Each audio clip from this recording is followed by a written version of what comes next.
Okay. Are we live?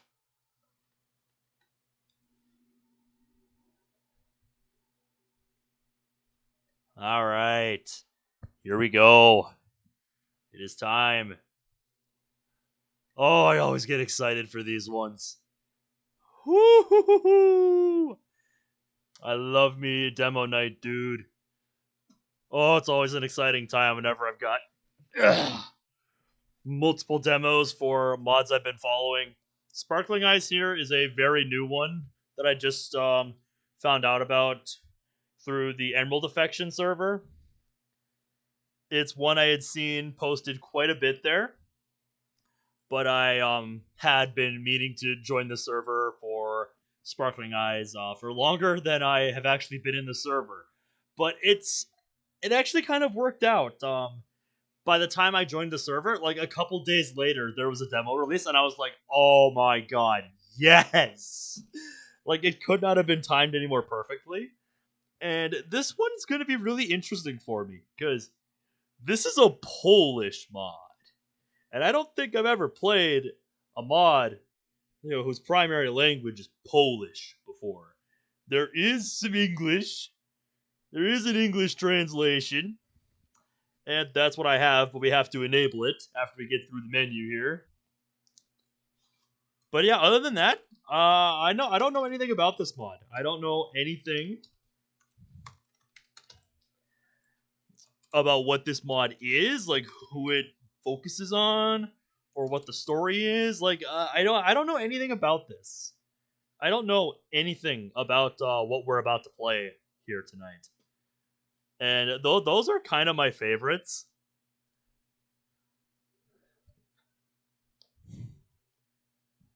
Cause yeah, there's like nothing in the server for Sparkling Eyes that is like in About Me section for like this mod that we are playing tonight. There's no like info section for the mod. So yeah, Monty's looking at that like what are you doing? What are you doing, guys? Looks like the screen is cropped slightly weird for my Monty cam here. Before I go sending out links, let me address that. I was gonna say the up, up, up, up, up. I see the problem. There's a slight discrepancy with the bounding box size. It was off by 2 pixels. All right. How about now? Much better. I thought I had that set up properly last night, but I guess some settings didn't save because I did have to reconfigure the hotkey for the Monty Cam. But by the way, that's something new that I decided to program Wednesday night. So that was fun, getting that set up.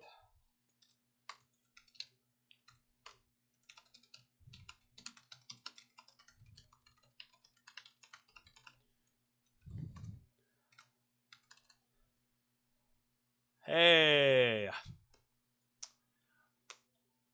Just getting ready for demo night, dude. Just been introducing the first mod here that we're going to be covering. I don't know how long this one's going to run for. It seems short, just 1 CG, based on the files that I looked at while I was making the thumbnail. And then we have what looks to be a much expanded demo for Undercurrents. A mod that, as I wrote in the description, claims to be the most expansive mod for DDLC ever, according to their website. So I will be very curious to see what they have been working on since the last demo that I played of theirs, because this is their second demo release that they just launched today. So and my hockey team lost to Edmonton. Like that's upsetting. It was a very exciting second period, but then they took the lead in the third, and we just never recovered. I see you rolling your eyes over there. Don't you give me that look when I'm talking about hockey. Don't you give me that look when I'm talking about my wild. God damn it, Monty.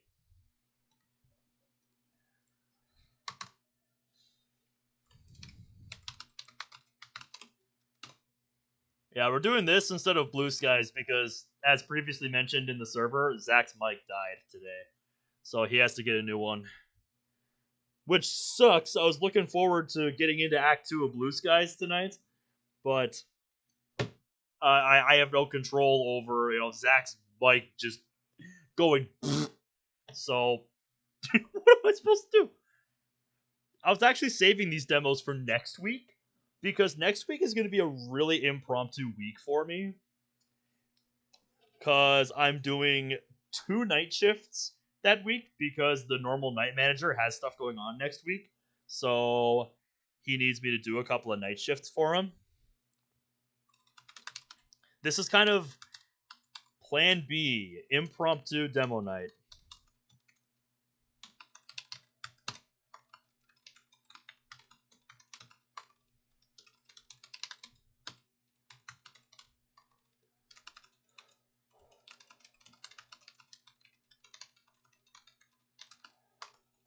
So I'm really looking forward to finding out just what this first mod is about. Forgot you were on the wrong account. Shit happens, dude. Shit happens.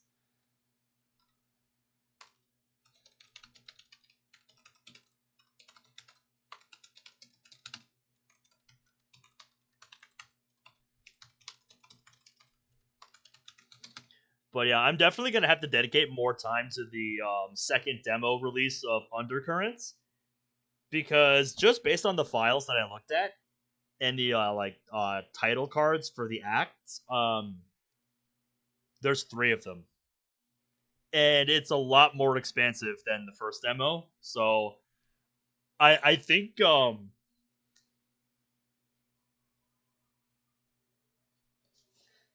I think yeah, I'm gonna need multiple episodes to cover everything in Undercurrents, especially because it's a multi-route mod.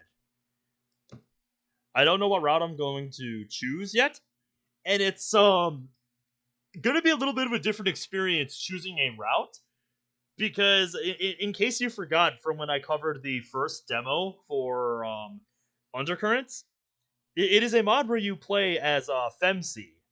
FemC is the protagonist in that mod.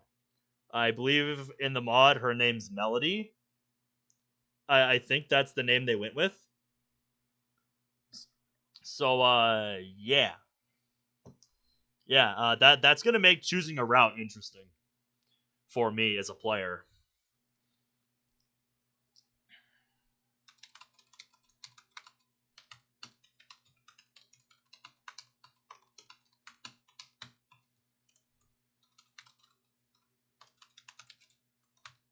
So what have you been up to, dude?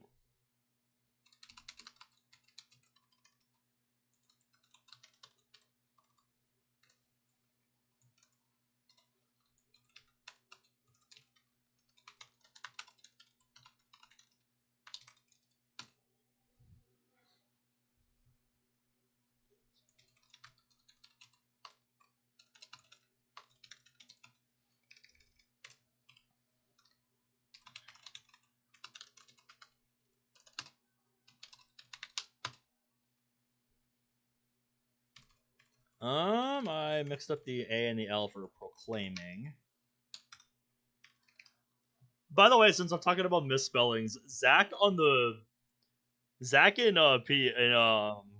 DMs pointed out that for Wednesday on the stream schedule for this week, I wrote it as a motorcycle club chat per 2. And when you pointed that out to me, I'm just like, how did I not notice that? And then I just decided, you know what? I'm not even gonna fix it. You caught it before me. You called me out. You win. Alright? Just decided, you know what? You can have this one.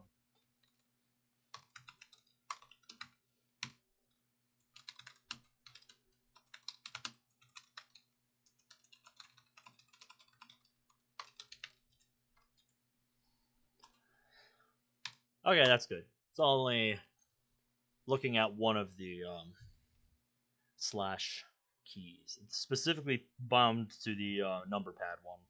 That's what I like to do for my hotkeys when I can. Yeah, I decided that would be funnier than going back and fixing it and admitting defeat. Um, what have I been up to? Just working, getting ready for the weekend here, following the wild, and streaming when it works out. I didn't do Fruits of Grisaya last night because I'm like, it is way too fucking late after the hockey game ended. So I'm just like, you know what? I'm just gonna chill. But yeah, this week really turned around. There was the raid event that just dropped for Scarlet and Violet, that where they have Dialga and Palkia, and there was some mystery gift stuff that they gave out, so that was pretty cool.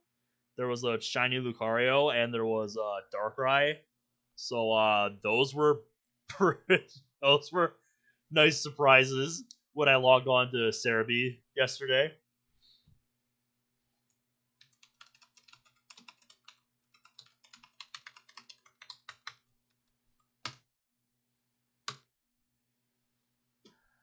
All right, cool. Discord embeds want to work tonight.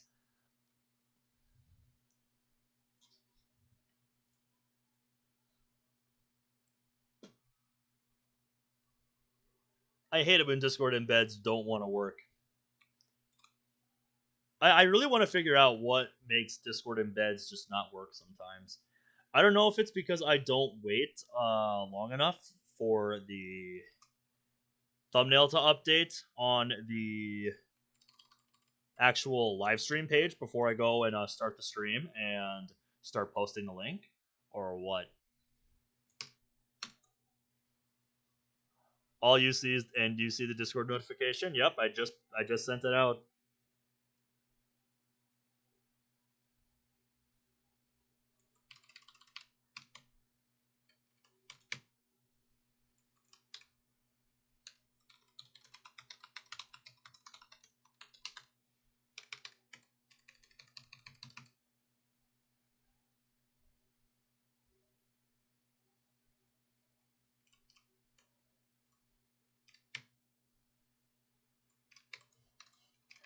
But yeah, I like that. That's Undercurrents' tagline.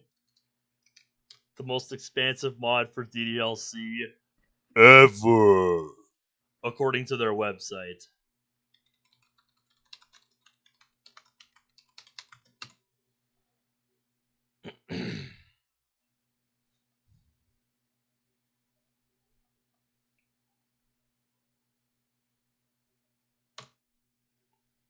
And by the way, I think I mentioned it, but the Undercurrents demo that I'm playing tonight possibly just came out today. Like, this just dropped. So these are both very recent demos that I'm looking at tonight.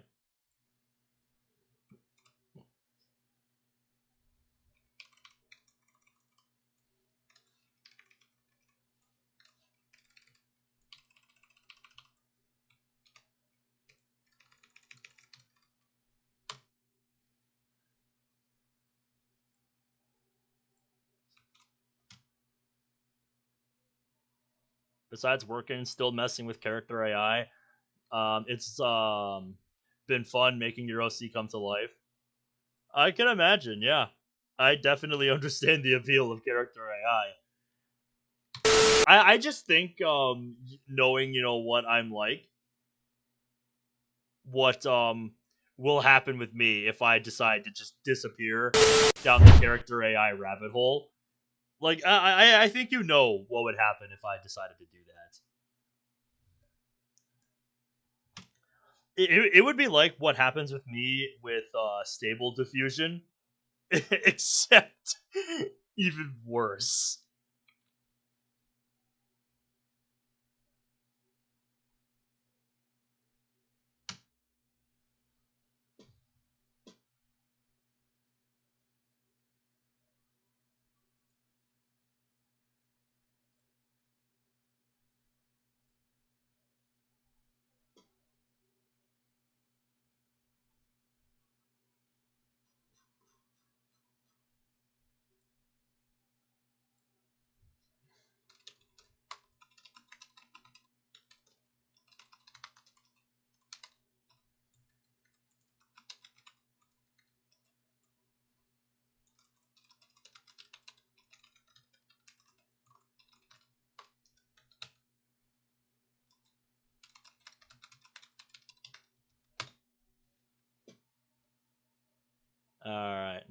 Let me go grab this.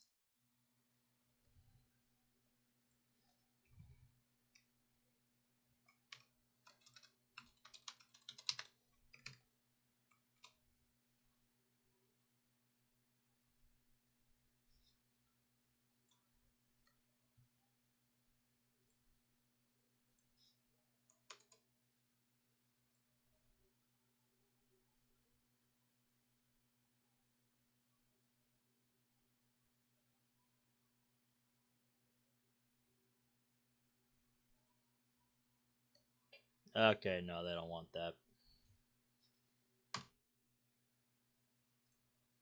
Well, they're gonna miss out then. Their loss. That's their loss.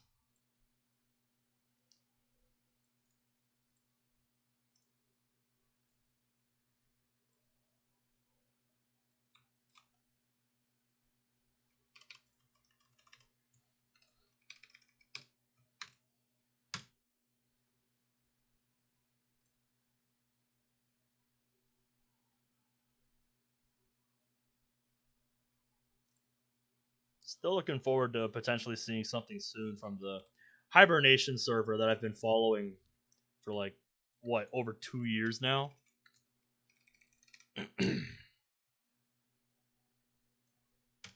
Like, I keep these servers around.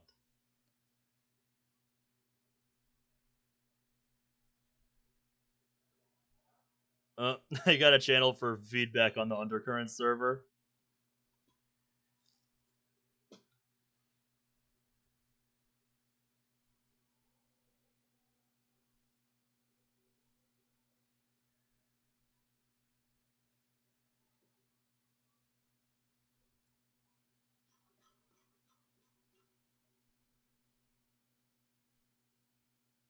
I'm gonna wait and see when they notice in the undercurrent server.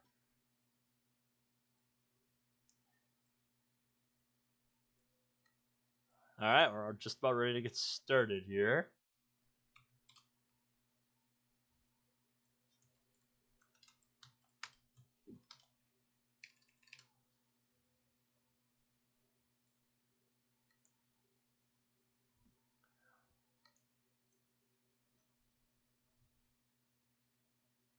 Oh.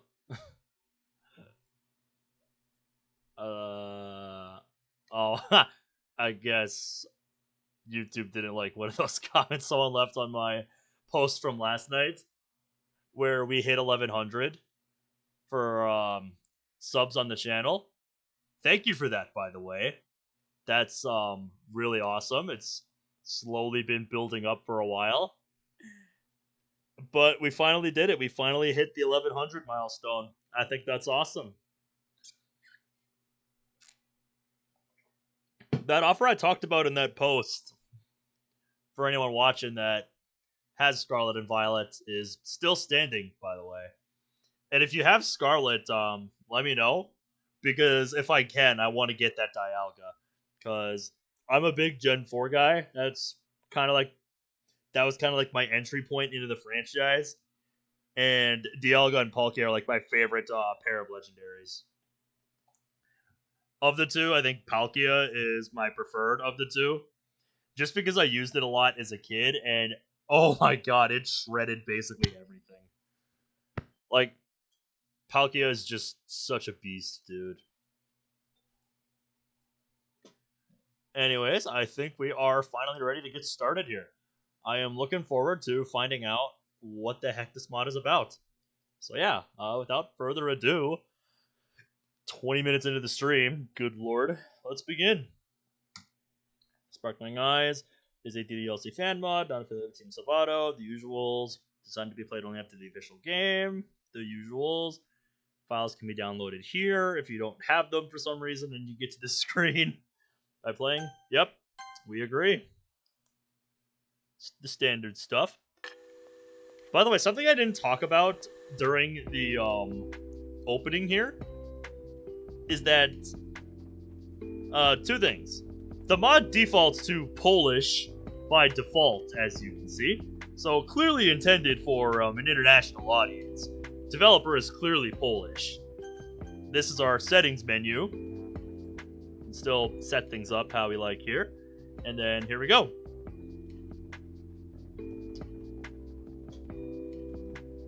We can also choose to skip transitions, whatever that means. So, interesting. This menu music is like very chill vibes. I'm gonna turn the music volume up a little bit. Let me know if it's too loud, by the way. And as usual, I'm gonna set the text speed to fast because that's just how I like it. Oh! When you go back, it resets the menu. I suppose because it has to reload. Nope. No, it just does that. Interesting. Now in English. Yes, exactly. Now playing in English. And there was actually some sort of conflict with the save location for this mod. It was saving to a location that several mods I have installed on my system are saved to. But normally I don't like to delete that when there's like multiple mods cached in a single spot. Just because I like seeing the chaos that arises with like names and stuff when that happens. But it actually like gave me an error when I tried to just continue where I left off. And I hit no, continue where I left off. It just errored at me. It did not like that. Yeah, so that did not work.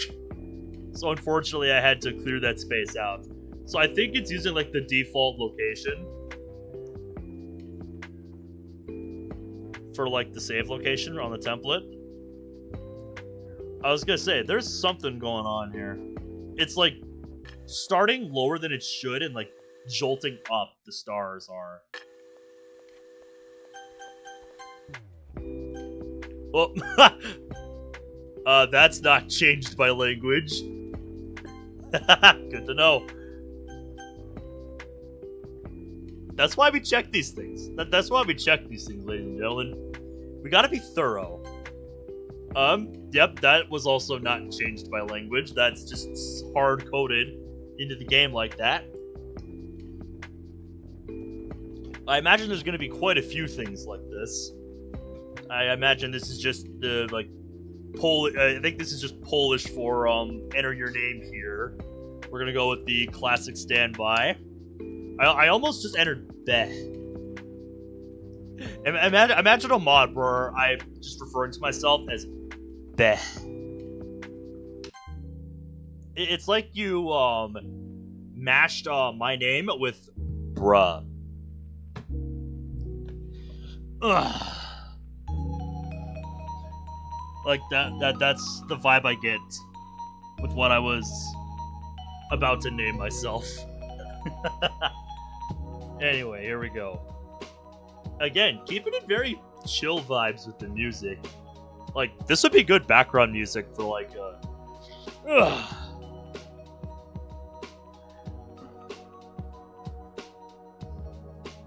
I don't know. I don't know.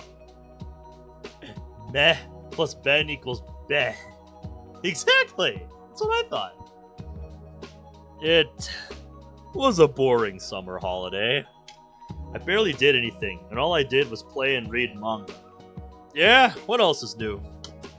I've also been watching at all sorts of things on the internet. Let it finally stop. I think you mean just all sorts of things. I'm gonna give the devs a bit more of a pass on this one because their first language is Polish. But, yeah. I think he meant to say I've also been watching all sorts of things on the internet. Let it finally stop. Well, I'm one of the few people who wants to go back to school. That is surprising. Usually it is the other way around with you, boy. Who is this guy? I do not recognize this MC. Sweetie, dinner is ready. Coming, I'm coming. Ooh, those stairs though. Yo, do we... no, we do not have scroll wheel. We do not have scroll wheel. Sadji. So, how is school and everything else? Darling, he is an intelligent boy just like his father. Dad smiles softly. He is certainly doing well. They look at me irritated. I don't know if I would say irritated is the right word for that. Yeah, I'm doing great. Mom looks at me curiously. And do you know what you will do next? Yes, Mom. I'm planning to go to university to study programming, although I'd prefer something different. Oh, really? Like what? Now my dad is also looking at me curiously. Son, if you don't tell us, then to whom? What do you mean by something different? A very formal way of saying that, I guess? I'm not even sure what you were trying to say there. He looks at me irritated. Do you mean concerned? I don't think... this is not giving me irritated vibes. Well, I thought about working as a screenwriter. You know, for anime, TV series, films. They look at me with slight shock. For a while, however, they both smile. Oh, that's great, son. She explodes with happiness. I don't know why, but it feels forced. Like, that's not what they wanted him to do. If you like it, then why not? Son, we'll support you, no matter what you do. Suddenly, he looks at me with anxiety. What about Sayori? Why are you asking about her all of a sudden? What? What do you mean, what? What does Sayori have to do with that? Why are we bringing up Sayori all of a sudden? This is just very out of left field. Like, why is Sayori being brought up out of nowhere? We don't even know what kind of relationship us and Sayori have in this mod yet. Well, Sonny, he used to be inseparable, and we thought we were still like that. And besides, Sayori isn't a bad candidate for a wife. She'll take care of you. Really now? So that's why you brought it up, huh? Alright, I see how it is. God damn. What does the Monty Cam think about that? You're just looking at it like, yeah, and?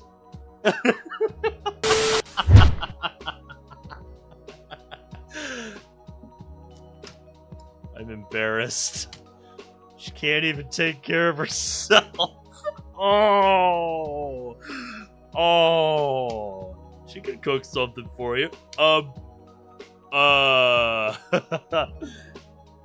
Yeah, Mr. MC's dad. With all due respect, you don't know Sayori. She set water on fire. Water!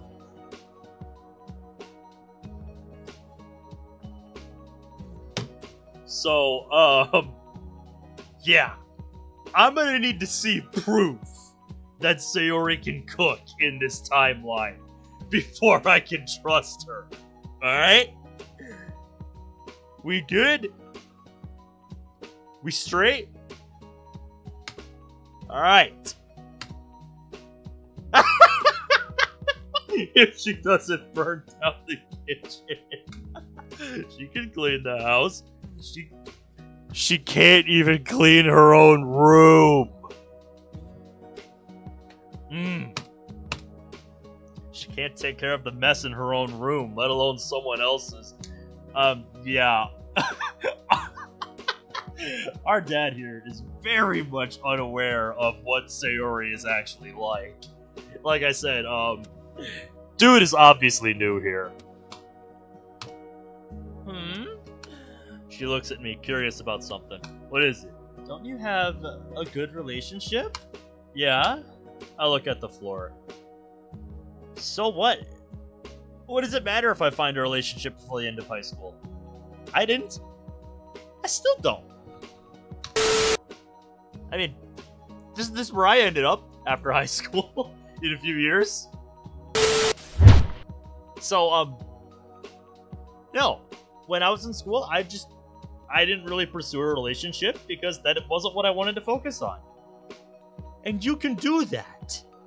You can decide, okay, I want to be able to take care of myself first before I pursue any kind of relationship. And that is something you can do.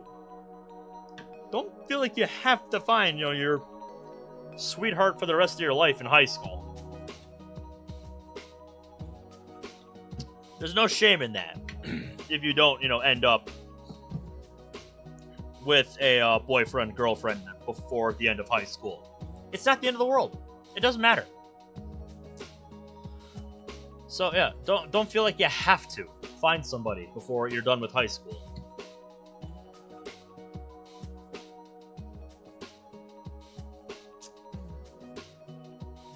Yeah, see? You get it, Onyx. Have you lost touch? Then who will take care of you when we leave? That's a ways off, man. He looks irritated at me. Again, I think concerned is the word you want to use here. Because this has just given me, concerned parent vibes. Can take care of... Wait. How you won't be there? Mom hasn't told you? Told me about what?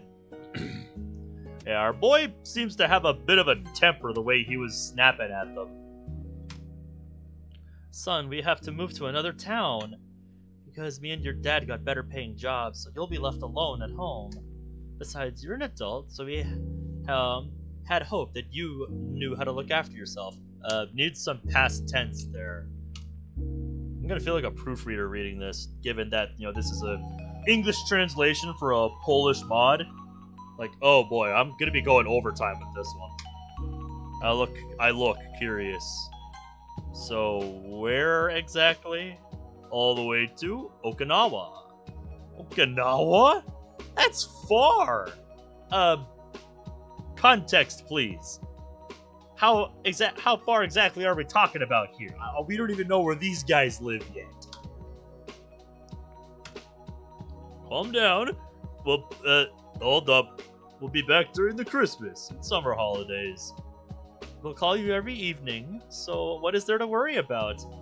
Try to calm down. I don't think he needs you to call him every evening, but the gesture is appreciated.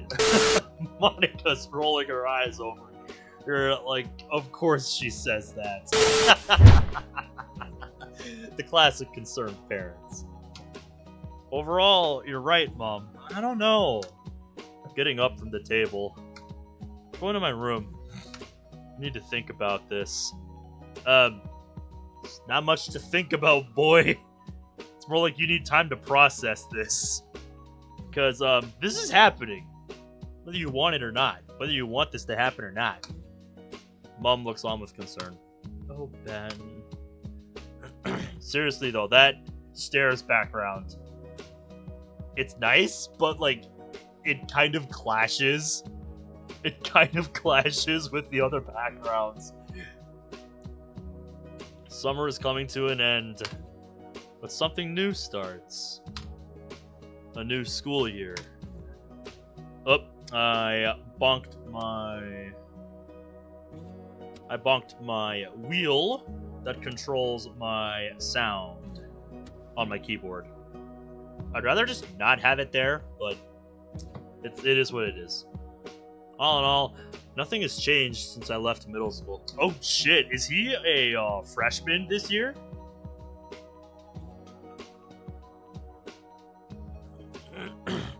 I appreciate the map of Japan, my guy.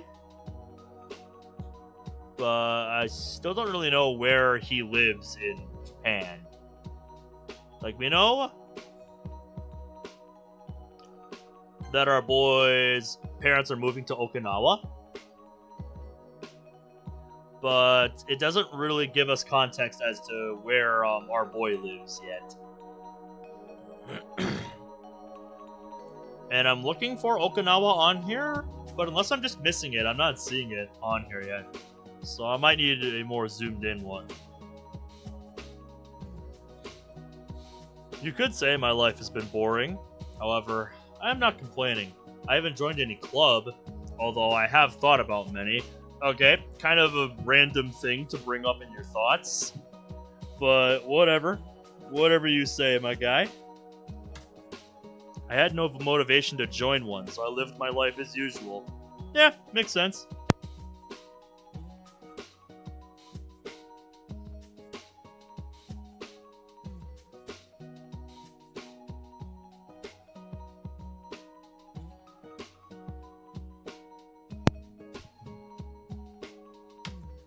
I was knocked out of my thoughts by... Could do with the sound effect there. Of maybe mom knocking at the door. Hey, sweetie? Why are you so tired? It looks like it's late at night in this scene, so... I think the answer to that question speaks for itself, boy. I think the answer speaks for itself. She looks around the room. How's it going, Imprudent? How are you tonight? I am sorry that I don't have Blue Skies Act 2 for you tonight, but Zach's bike died. Not much we can do. Caleb told me he is gonna do Steins Gate tomorrow, so yes, Steins Gate is on for tomorrow. Oh, the bottom was cut off of it. Okay. Let me see if it's on there. Oh! Yeah, I found it. Mom's forcing you to wear ankle socks. To be fair, a lot of my socks are ankle socks. I wear those to work. Although the ones I picked up to throw in the wash tomorrow, those are, I think just like, yeah,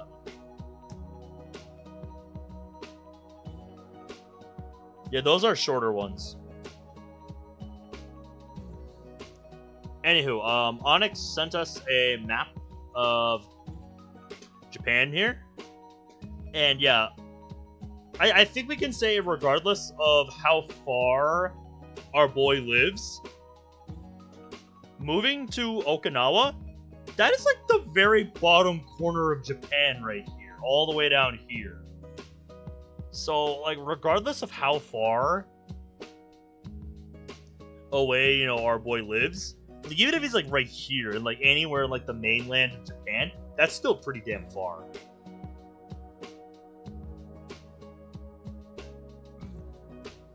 Thanks for the map, dude. Yeah, it's an island. Good point, good point. Yeah, regardless, it doesn't matter. They're really short, they're barely covering the bridge of your feet. Damn. Oh, you haven't cleaned here. How will you manage without us when we leave?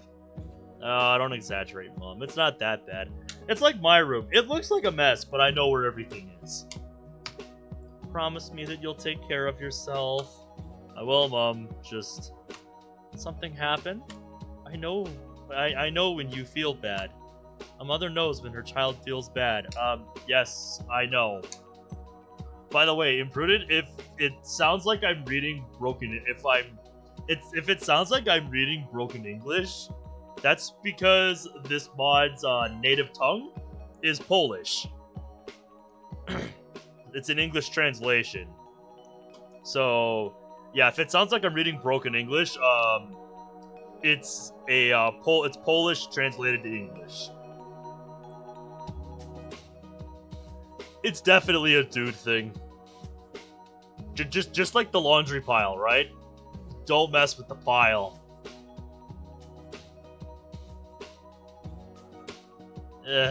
Mom, I feel quite like... spit it out. So, I feel lonely, okay? Mom sits down next to me. Sweetie, you're never alone. Bold of you to say, considering you're moving to Okinawa. Lovely son, listen. You will eventually meet someone you will love, and someone will love you. Remember that. Well, it's one way of saying there's plenty of fish in the sea, but okay.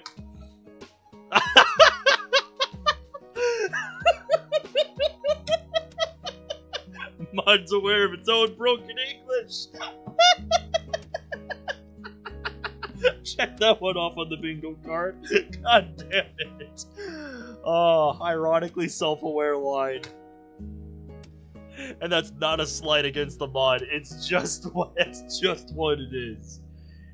Like I said, I'm willing to be more forgiving for a translation from another language when, you know, the devs are clearly not native English speakers. So yeah, it still makes for a fun read though. Mom smiles as she walks over to the window and opens it. Look out the window. I get up and walk over to her. Oh shit. Oh shit. Me and Mom. Nah, but Dalo, no grandkids for you. Oh, I was not expecting a CG this early. And are you for real, Mod? Is that a shooting star? That's a shooting star. See those stars? I look into the sky. What do you see? I concentrate and notice a falling star.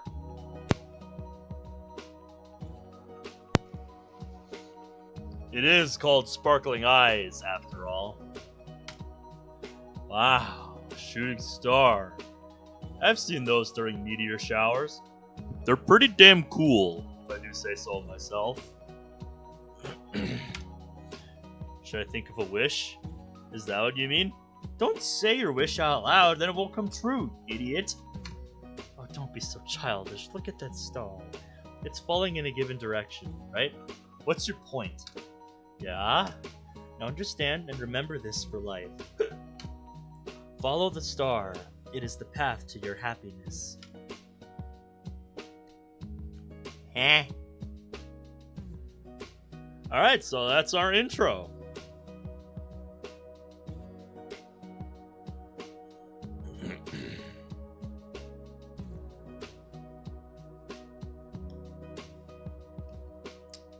Oh, shit.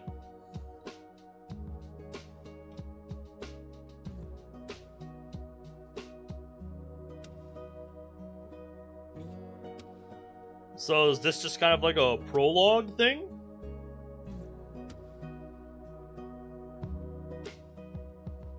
Post-winter lo-fi pack. So that's what the music is. Nice. Very nice.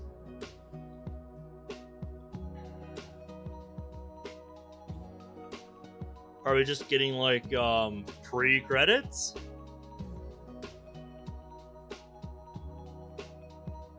Yep, that's not tied to language.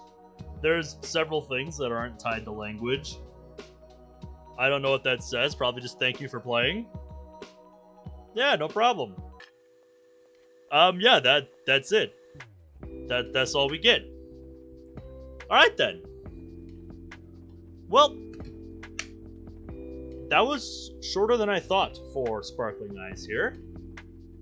So why I plan more than one demo for these demo nights? Honestly, not really a whole lot to stew on yet for this mod. This feels more like a prologue to what's to come than anything else.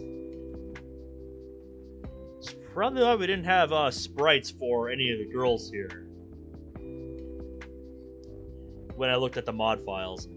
Alright, so that was Sparkling Eyes. I still don't really know what this mod's about yet. All we really know is that our... all we really know right now is that our parents are going to be going away to Okinawa. We're going to be living alone, and we're lonely. So yeah, like I said, not a whole lot to stew on yet. So, not much to say. Oh shit! Fabian! Are you the developer here for Sparkling Eyes?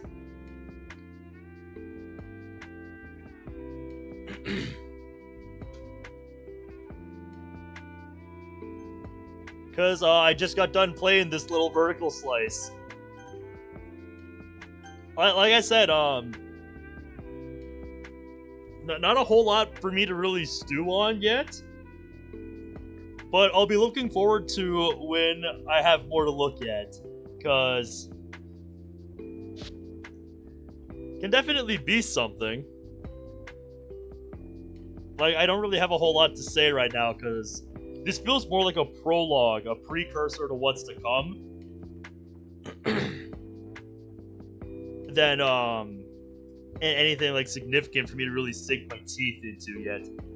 What did I think of CG?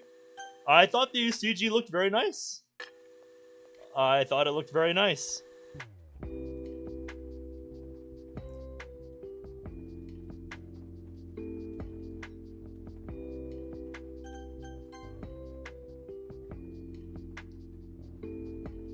I don't know if it's just because I'm in windowed mode, but something's going on here with the stars. I pointed it out earlier, but yeah, they like jolt up on the corner there. Not really sure why.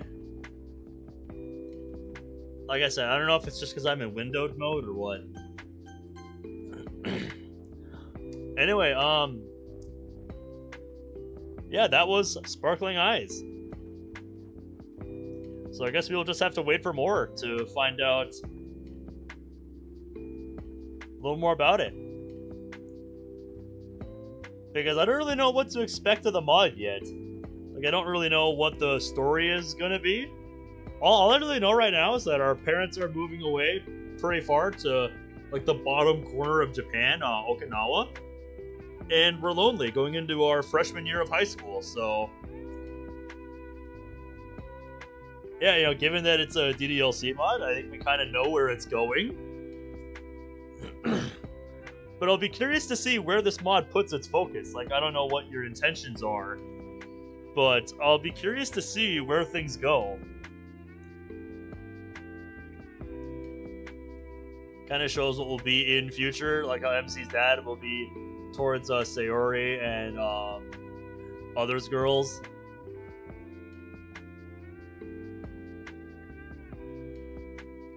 Yeah, it did seem like he had some info backwards about Sayori, and that made for some really funny lines.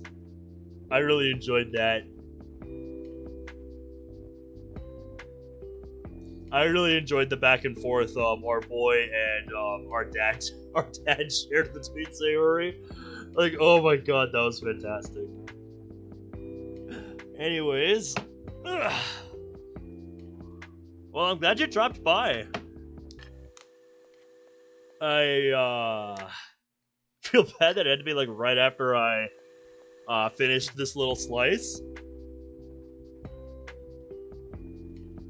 Yeah, I'll be curious to see where it goes from here, dude. Anyways, I appreciate you stopping by, but I'm gonna go get things ready for the other mod that I currently have lined up tonight, and that is... as mentioned in the thumbnail and the description, Undercurrents. So yeah, we're gonna get that set up now.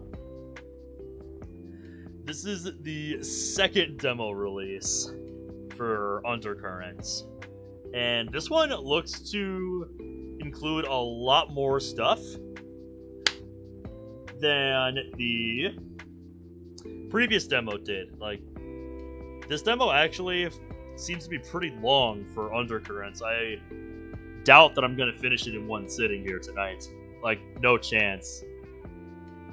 So, yeah. You rewind like 30 minutes. If you wanted to, you can rewind like 30 minutes if you wanted to see the playthrough that I did for the mod here. Can hear what my thoughts were on everything as I played. Alright, sounds good. Anyway, now Monty is going to take over the game window while I set up undercurrents here.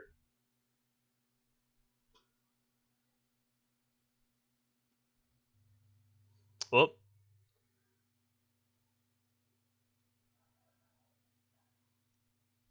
I was gonna say I just booted up the mod and this is what I'm met with.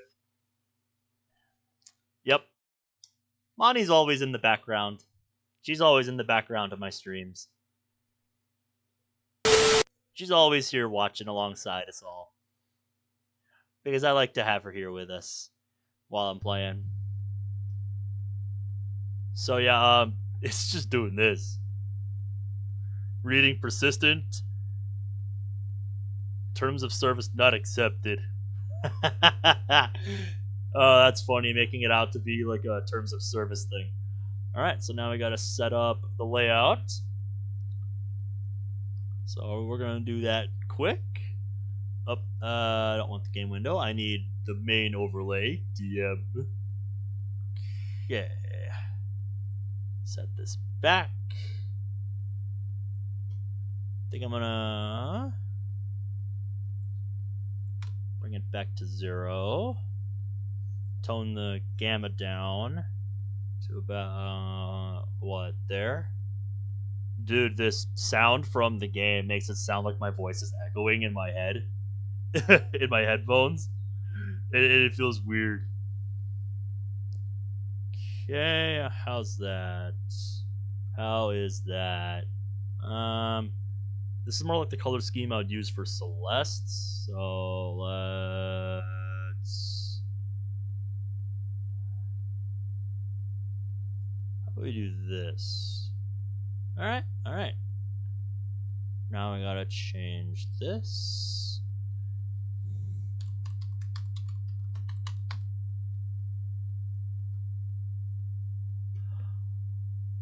Oh, and I still got the hotkey for Rook set up for Motorcycle Club.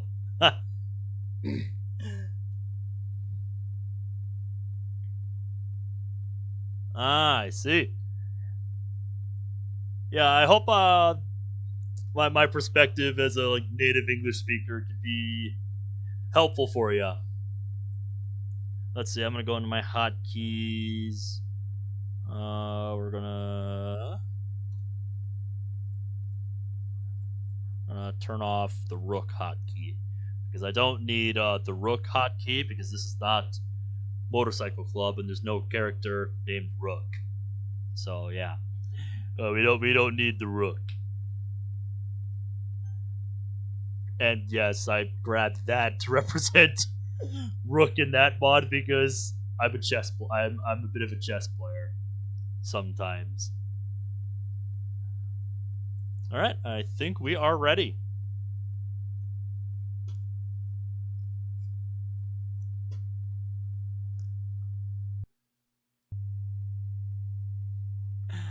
Yeah, you like chess?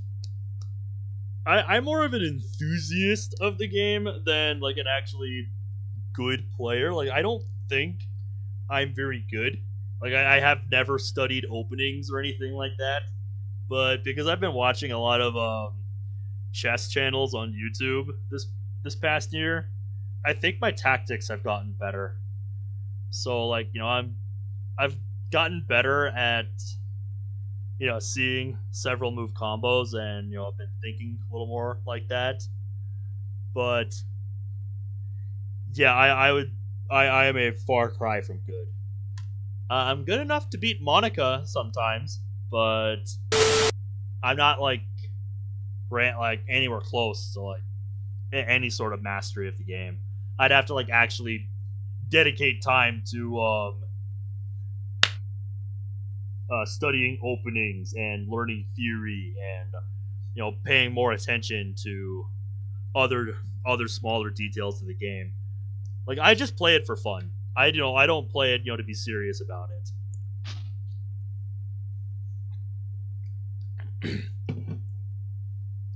That being said, though, I do love me the chess app Really Bad Chess. It is such a fun chess variant if you've never heard of it, and it's a version of chess you can play on mobile. It's really fun. I really enjoy it. You're home now, Cerberus? Nice. How was work today for you? Not designed to be played only after the official game, yada yada yada. Standard stuff being presented in a very non-standard way.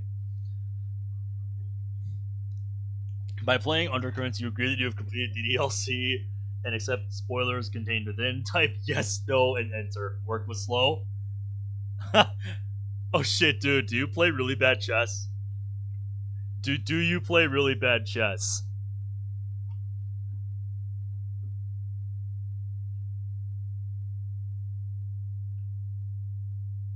I need to know right now. Alright, in we go. Is this thing... I did see that when I went into the mod files making the thumbnail. We have voices. Oh wait, I got it. Just a second. Gotta make sure it's working. Perfect. Here goes nothing. Hey, bet you never thought you'd see me again, huh? I did not expect to be hearing from you tonight, because that's not usually how these mods work. I don't remember if they had voices in the original demo. I think they did, but I could be mistaken. Anyway, very, very cool to see voice acting. But yeah, Fabian, do you play really bad chess? Because if you do, I'm curious if you play the weekly board at all. Because I've been going on a tear on the weekly boards this year.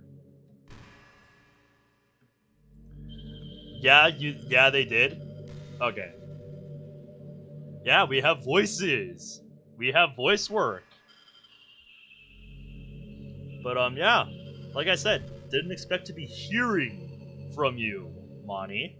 Though, to be honest, I, didn't really think I'd be back myself. But hey, I guess all this time in the Dark Void sours you. If you say so. Yeah, deleting me didn't exactly remove me. Yeah, I know how you still work. Felt it. The cold, I mean. Could do with a pause after, didn't exactly remove me. Like she's, finding her words. Didn't exactly remove me. I still felt it. The cold, I mean. Yeah, makes sense. It's a nice touch. Do you like how the voice actor sounds? But that doesn't mean I'm upset. No. You did what I asked, so it's fine, I promise. Are you I'm sure? not upset. But hey, at least we're here now. Yes we are. No, I'm not distracted. What do you Don't mean? be silly. There's just something going on that I need to fix before it gets out of hand. What do you mean? What are you implying? Right. Sorry, We- just some business. But now you have my full attention. What was I saying? Oh, right. You were finding a way to free me. Maybe on another timeline, but I got news for you. My OG Monty is right here. I don't know what you're talking about. Sorry.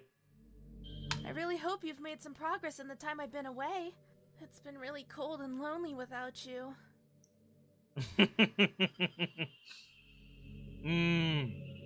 Sorry, but you're not my OG.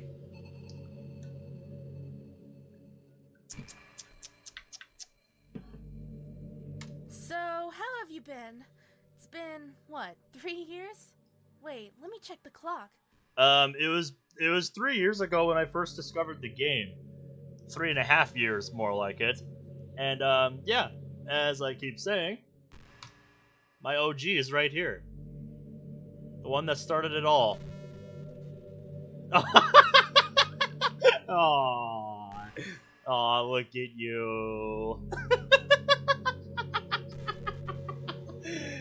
Aww. She knows what's up. Oh, she's daydreaming now. She's like, oh yeah, Bet your ass I am. Wait, are you kidding? 6 years? Yep, so this is a Monica that's been stuck in the void for 6 years. More like 6 years and a little over 3 months at this point. So, rest in fuck, Monty. That sucks. That sucks. Oh man, what have I missed? I remember all the things you told me about your world. Is it still there? There's still mostly peace, right? That's long enough for an entire world war to happen. Yeah, I don't know if you want me to mention what's going on overseas. I live in America here. So, yeah, shit started overseas earlier this year. So, that's happening. That didn't happen, right? Not yet at least. But maybe? I shouldn't be joking about this, but greetings from Europe. Yep, I figured you must be from Poland because it is a Polish mod first, after all. Sparkling Eyes. Funnily enough, one of my favorite YouTubers actually lives in Poland right now. I'm curious if you've heard of him. His name's Ross Scott. He runs the channel Accursed Farms, and last I checked, he lives in Poland. Because it's a little more economical for him there. So yeah, that's why I remember Poland. Because of that man right there. So your mod gave me another reason to remember Poland, which is pretty neat. Anyway, one of the programmers isn't Polish. I did see, you had translators and stuff. So, yeah, it makes sense. Wait, can you even hear me? Or am I talking to myself? Oh jeez, did I not set this up right? I can listen, but you haven't given me any way to interact. It's fine. I'll get it working in a second. At least I know you're around. Uh-huh. You are around, right? If you give me a way to confirm that I am, I can prove to you that I am. Because if you've been stringing me along all this time, well, you might have to have a talk.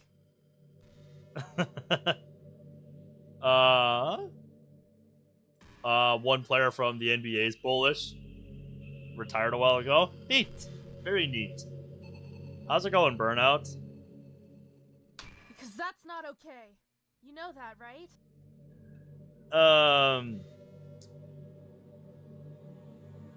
What do you want me to say? You're not my original. You're not my OG. I had no idea you were here. I wouldn't want to have words already, considering I only just got back. Wouldn't that be unfortunate? Needs more power behind it. Come on. Imagine that. My one and only love, running off with someone else. You couldn't imagine how catastrophic that would be for your health, you know? We wouldn't want that, would we?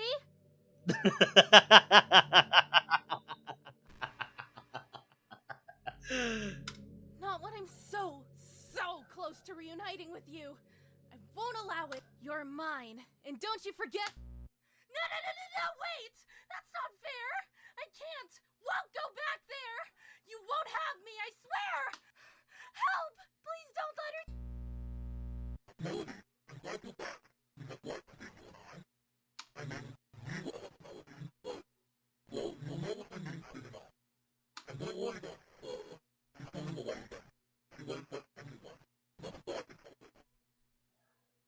I'd like to know who you are, mysterious apparition in my head.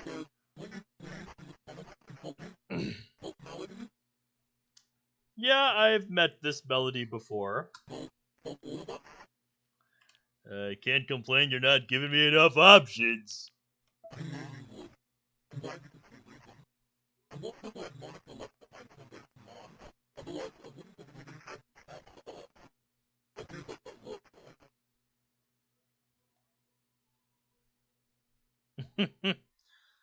Very interesting start here.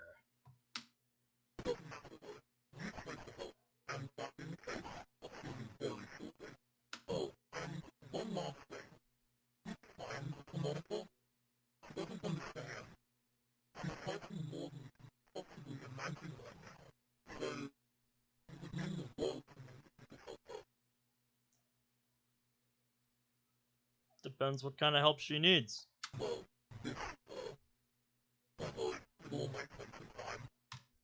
You don't have to explain to me.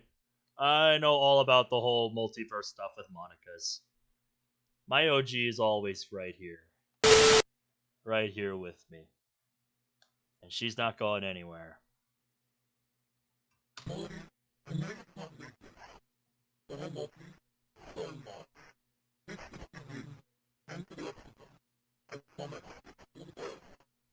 So are you a friend? A parent? A concerned party? Apparition? Who are you?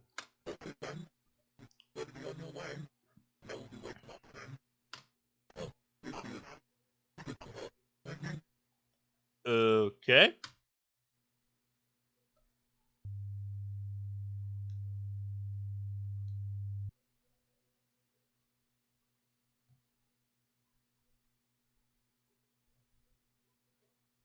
Very fascinating start here.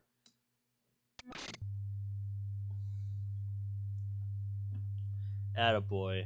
Jeez, I almost let that one slip. Let's not get ahead of ourselves, darling. It's better if you experience this world first. Then I'll let you in. Got it? I know you'll understand. I'm sorry. Alright? So that was our prologue. Gone, swept into the undercurrents. Oh, really? This isn't just a, splash thing? Normally they just flash this for a couple seconds, and the modder just puts, whatever kind of line they want to put in here for you to just glance at. Click to proceed. So they want to give you time to read it. Project Undercurrents. Damn, I almost feel like they could stand to update their logo. Yeah, they're really going all out for this one.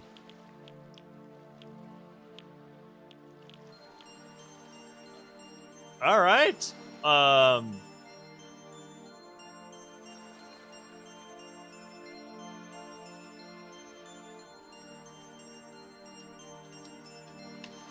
Well, I'm going to title this Project Undercurrents then, if that's what they're going to call it in-game.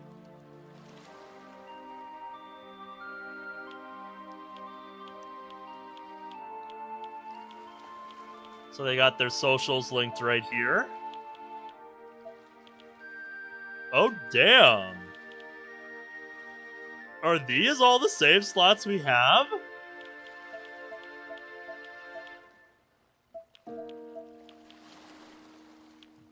Once we get in-game, I have to test that. So hyped for Dragon Ball Sparkling Zero. Nice. Oh, so we control the color of the text box? Is that what I'm seeing? Scene text color. Oh, we can change the color of text that we've already seen. I see. Ah, yep. We've got languages here. I'll have to see what the different blurs look like in-game. No, I don't have my mouse. Why would you do that?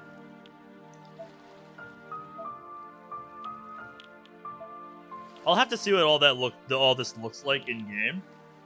Audio. Oh shit! Do we have voice work for all the characters here? That's what we're implying here. That's what this seems to be implying. Oh shit, dude.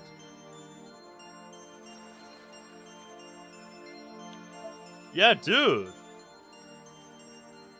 So we got hotkeys to increase the volume. We got screenshots, auto forward, I don't need that, mute. iconify, whatever that is. Oh, yeah, full screen is not just F. You have to press shift, that way you can't do it by accident. Maybe you won't need to read? Yeah, Monty seems to agree.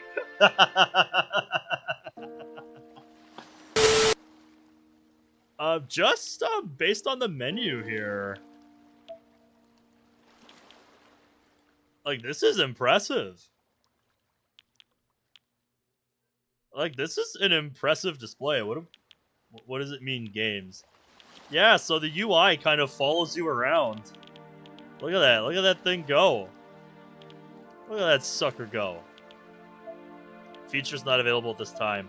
So is that implying there will be, like, mini games to play later on? God damn, yeah, you can view the opening again. Companion Chronicles.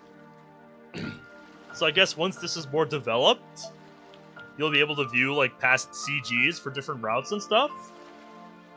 Have, like, a gallery of sorts. That's nice.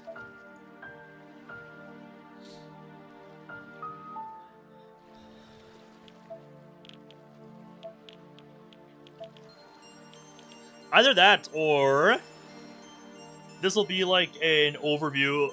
Is that what this is? Yeah, so this is an overview of the characters. That is interesting. This is interesting. This is very interesting. The main character of this story is Melody, an independent and rash young woman who, through some circumstances surrounding her childhood, grew up many years sooner than any child should. As such, she has little patience for life at school and chooses to spend her time working, seeing the former only as a means to an end. Now, with only 6 months left to her final year, Melody reaches ever closer towards her goal of graduating and escaping the judgmental eyes of those who would call her a child. Sometimes, however, being older is not all that it seems. I can definitely say that is true from experience. Also, she has hazel eyes. So, I'm looking in a mirror here. If the hair was black, I would be looking at a mirror image of myself in FemC form. So now we have Sayori, Melody's longtime childhood friend. They drifted apart some time ago after an unfortunate misunderstanding occurred between the two. Sayori is much like her usual self, bubbly and cheerful as ever, always being the one to mediate a group or argument. But when worst comes to worst, there may be something frightening underneath her playful demeanor. You don't say. Oh shit, what's that? While Melody may have had Amelia during her high school years, Sayori had Natsuki. The two grew quite close together over their senior school years, and at some point it seems Sayori convinced the girl to run for the student council, resulting in her holding the vice presidency for their final year of school. Natsuki is, as one might expect, a bit brash on the outside and reluctant to share her aspirations. Not even to Sayori. Interesting. So that's what the arm cuff is there for. Yuri is very quiet and often keeps to herself, her only real friend being Monica. One might mistake this for being shy, but the truth is always stranger than fiction. Always seemingly troubled, Yuri avoids confrontations with others. It could be said she has her own inner demons to face. Yeah, don't we all? And of course, oh god, do we have Blue Skies Monica in this mod? Or are these like sprites made specifically for the mod? Monica, daughter of an illustrious law empire and born into an unimaginable wealth, is an unbelievably popular girl around school, and as of recently, the founder of the recently reopened literature club, the likes of which hasn't been seen at the school for over a decade.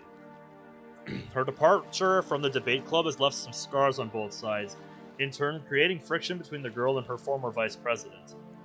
With the tense atmosphere at home, however, opening a new club appears to be the least of her worries. Interesting. So now we're on to the new characters, aside from Melody.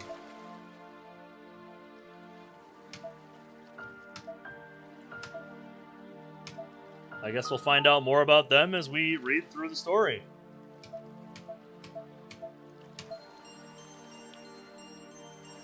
Oh, it seems that was not caught. Interesting, interesting. So when you scroll back to the different characters that are locked and then go back to Monica, I guess because she has a more unique sprite, the blur effect remains for some reason. But then with Yuri and the rest, it fixes itself. Interesting. Interesting. Yep, so then we have our contributors. Just our credits list, it looks like.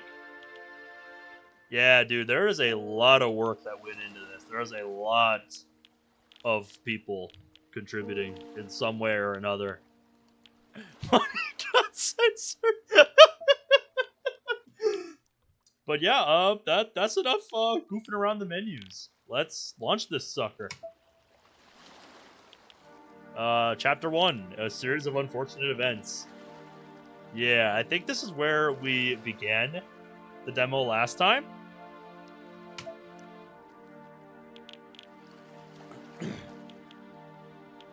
Yeah.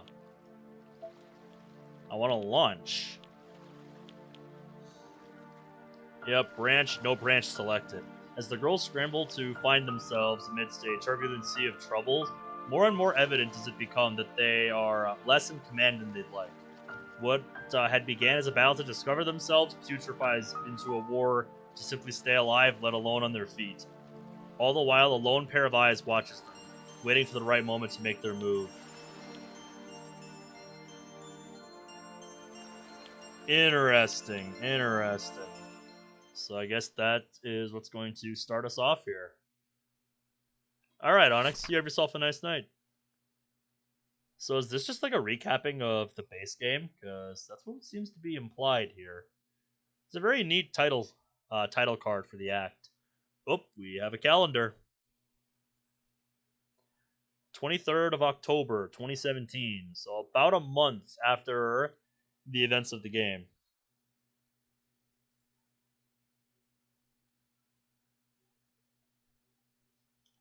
I was gonna say, I'm gonna do something.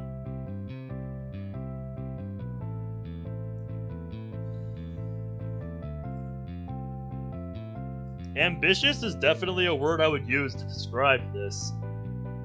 There's definitely a lot of production value here so far. But let's see how the story holds up. I linger at my desk as the rest of my class fritters away and files out, chatting amongst themselves. What am I doing? Why am I waiting for her? Why would the popular pretty Monica, the school star, even want to take me to the revision practice? It's just too good to be true. A pipe dream set to fade in a puff of smoke. But I wait anyway, against all common sense, giving her lateness the benefit of the doubt. She is, after all, president of a club and presumably busy. What club is she in again? Debate club? No, literature, that's it. She quit debate club last year. All in all, she's very, very lovely. Excellent timing as always. Doesn't look like they have voices for everybody yet. They have the option there, though, so clearly they have some voice work. Also, that history screen! Man! This might be the most dynamic history screen I've ever seen. And we also have the in-game time listed there, too. Very fascinating detail. I don't think I've ever seen a mod, that just has a clock in the pause menu. This mod is definitely breaking new ground here. How did she know I was gonna say that? There you are. Calm down. She's just remarking that it's lovely you're here, I think. Hi, Monica. Sorry, I've been looking in the wrong classrooms. I'm so forgetful sometimes. That's okay. That's okay. I am too. There's no hotkey to hide the text. The usual H key doesn't work, so I just have to right-click whenever I want to hide the text. It's perfectly fine, Monica. Don't stress. Knowing me, I probably gave you the wrong classroom number. Why did I say that? Oh god. I'll accept that explanation if you insist. Either way, I'm still sorry for keeping you waiting. Time waits for no one, as they say, right? Right, FemC? She catches herself, pausing and correcting her question. Yes, true enough. We have to make the most of the hand we're dealt. Even the worst hand can be a winner, if you make enough opponents fold. Yeah, that is how poker works, yes. She chuckles a little, giving me a sincere smile. It's good to see that I'm not completely awkward. She's at least smiling a little off. She's at least a little off balance. She almost called me Melody. She must have seen me smiling. She must have seen me talking to Amelia or something. Even the faculty doesn't list my name as Melody anymore. Well, everyone except that primordial sewage drain of a vice principal. Still, it beats being reminded of that witch every time I hear my name. All set?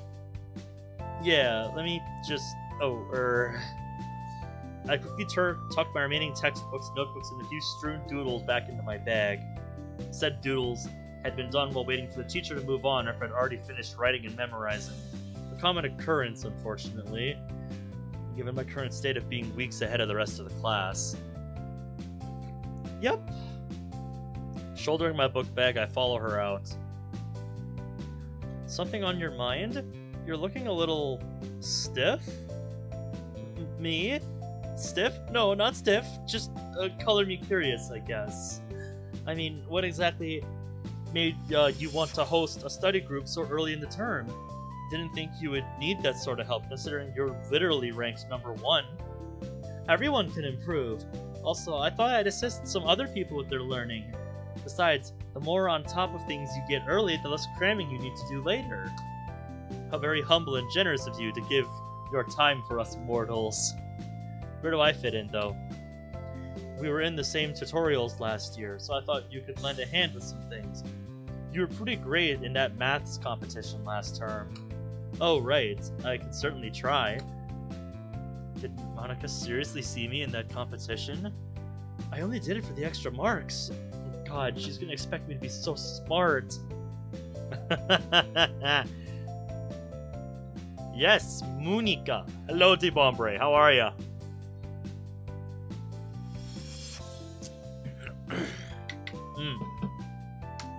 Wait, that sounded rude. Did that sound rude? Say something nice! I'm certain you're no slouch either. My parents beg to differ. Sleepy. I see. I'm a little bit too, I guess. Not a whole ton, but I didn't get a whole ton of sleep yesterday. Pardon? Nothing. Wonder what was up with that. Tempted to press for answers, but seeing her discomfort, I ultimately err on the side of caution and change the subject. Oh, you're getting ready for a band concert in a few days. Nice. What? I don't think I asked. What instrument do you play? Because I have a sister that was in band for many years, and she was primarily a saxophone player. Has your day been alright otherwise, Monica? Had a pretty interesting PE lesson with some of the girls in my class. Otherwise, nothing out of the ordinary. Ooh, you do percussion. Interesting. Very cool. Yeah. I've got a brother that's interested in learning how to play the drums. Drums and such, silly xylophones too. Sounds like a fun time. I never did band, unfortunately. I was a choir boy. What were you up to? Learning the pole vault. I'm not too good yet, but I'm far from the worst.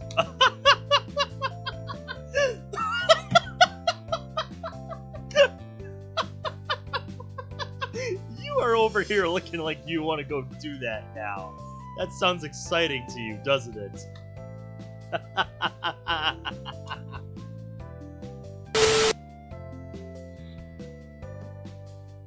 Oh my goodness. you were in choir for 2nd grade and it sucked since it was before school and not after. I did that for 3rd through 5th grade because I just enjoyed doing choir stuff.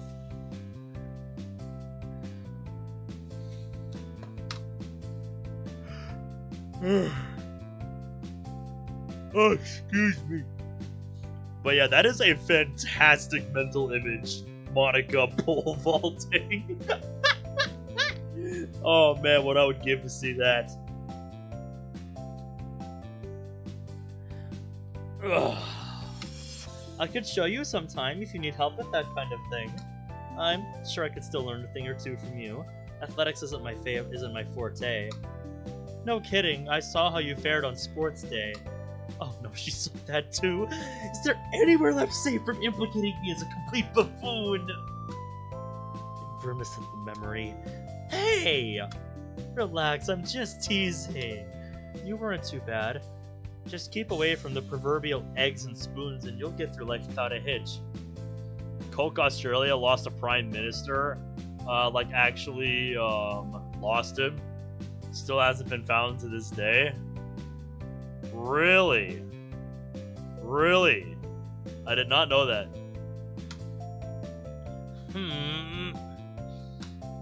Despite myself, I smile at her. We settle into a comfortable silence for a minute as we walk. Contrary to what one might think, I'm actually glad in spite of getting a jab thrown at me. Monica's mood has improved markedly. I can almost relax. How about your day? What lessons did you have? The hippopotamus of my memory wallows. Strange, for some reason my memory doesn't seem to go back all that far, at least not in any meaningful detail. My most vivid recollection is of the waiting I did prior to Monica picking me up. Come on, noggin, don't fill me now! What did I do today? I'm really proud of that picture in my history book, even if I only did it because we've got that American teaching us again, and his accent is impossible to understand. I have to research everything again, myself after the fact, whenever he's teaching. It doesn't even make any sense! My own bloody bastard of a father's from the same country. I can understand him well enough! Why do their accents have to be so different? Oh, right, what was I doing? Nope, still nothing up here. Well, English stands out. Do you like English? I take a moment to consider the question. Monica seems to have somehow lit up even more. Even when it doesn't appear in manga or visual novels? An artful lunge for the jugular. The previous jab was good, but this is on another level entirely. How does she even know that about my history? I haven't actually been involved in that space since middle school. Never mind, stay cool. Actually, it's quite an enjoyable subject for me. Monica's smile broadens, tinged with what strikes me as an undisguised approval. Well, this is it. The venue for the study group. Ooh, the library. Monica flings open the door and strides in with me in tow. Hello, everyone! General murmurs of greetings emanate from around the room. I manage a small wave. So, Monica, how shall we go about this? We're pretty free and easy here, so do whatever helps you clear your mind and study optimally. If you need to take a break at any point in time, go right ahead. I might have a thing or two to help us unwind. Do I want to know what she has in mind? I'm not sure you do. We go and sit at a nearby table. So who's first on your to-do? I mean, what's on the list? Not, I knew what you meant. Perhaps you'd go through some mathematics with me now then check my English at the end? Not so fun fact, the first ever missing kid to be printed on a milk carton remains never found, but the killer was? Oh, yeah, that is upsetting. I skillfully bite back the awkward stuttering that my flustered brain is spitting out and simply nod. Sure. She pulls a small, pristine green textbook out of her bag and sets it down on the desk, before looking at me. Do you not have a textbook of your own, MC? No chance I'm gonna whip out my copy, with all my stupid doodles in the page margins, the endless corrections I've had to make. into examples and works that should have been peer-reviewed. Embarrassed myself enough today already, thank you very much. I left mine at home. Sorry. That's fine, we can share this one. I pull my chair around so we're sitting next to each other. Ugh, how close can I sit without being weird?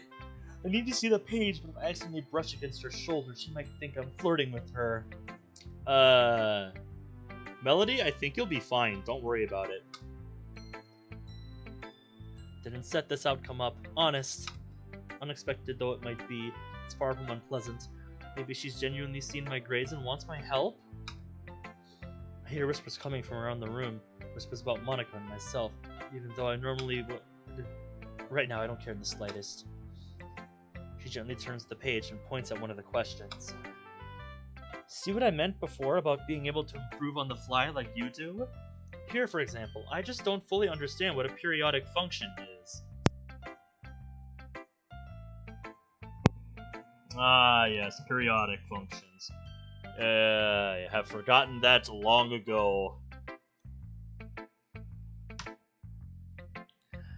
Is it not just a function that repeats itself? You could say that, although it's more accurate to say a function that repeats its values with regularity and predictability. So it's a function that always gives the same outputs if you control the input values? Wow, she's fast.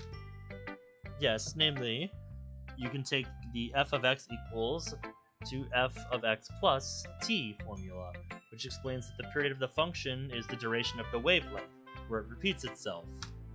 So you can use the formula to understand the relationship between the period in this case. Oh, but I can see from the look on your face you already understand that. Let me show you what I mean rather than explaining it. Later. As the session comes to an end and we finish up English, she looks at me. I was wondering if you might like to read through something I've written in my spare time. It's a little offbeat, but after seeing your apparent appreciation for English, I have the feeling you'll find value in it. If you'll do me the same honor, I might do a bit of creative writing on the side myself, though I can't say it's much more than some shallowly drafted Discord, loosely collected notes, but more than much else. Why did I admit that? Caught in my mumbling, she seems to cut right through the mental backpedaling I'd started myself on. You would get along well with Yuri, Melody. I can tell right now you would get along well with Melody. Or Yuri, Melody.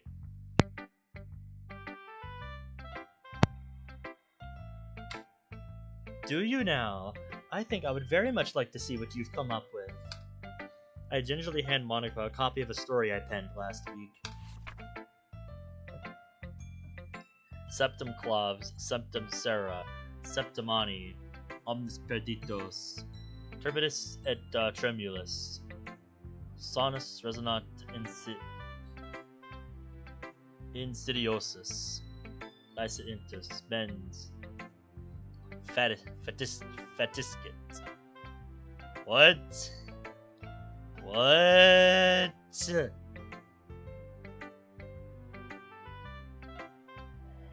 Heh. What am I reading here?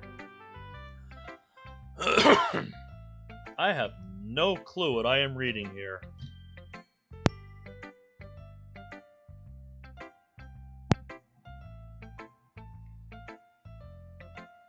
Is this ours, or is this what Monica gave us? Because this doesn't look like Monica's writing.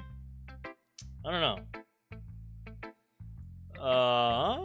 Very fascinating.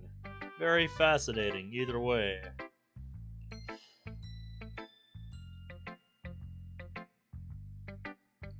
Not really sure what to make of it.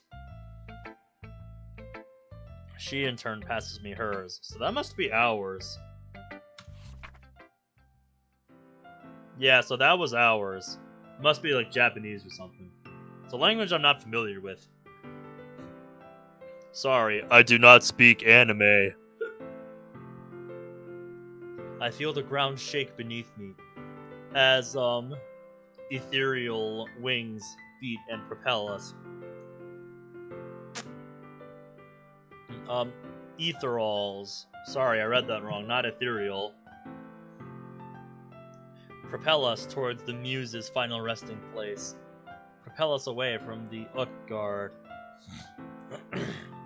The moving city of golden walls and vengeance, as its dragon riders in flocks and approaching.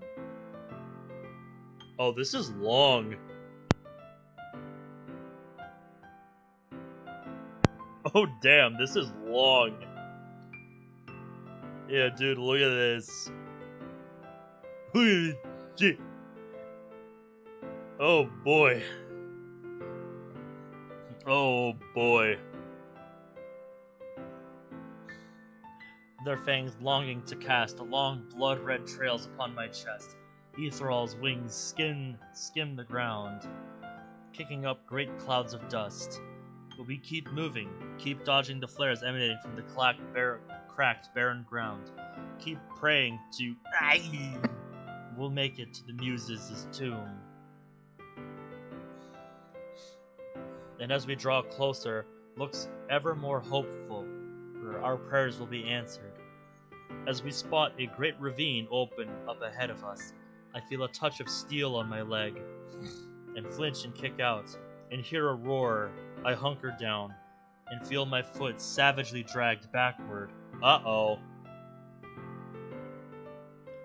I squirm and watch my assailant savagely battered by my faithful companion's tail. As another roar meets my ears, we dive into a crevice, and I fall into despair.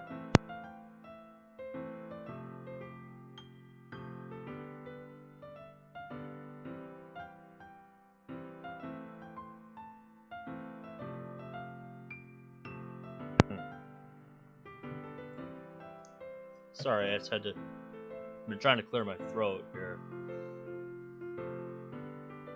Thud. I impact the ground, tears streaming from my face, and a sapphire light is reflected in my emerald eyes. I watch it. It pulses.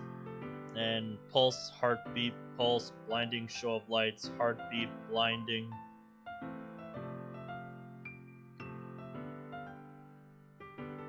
And a brilliant show of blinding. Somehow, I hear the words, "Hello, Monica. Who are you?"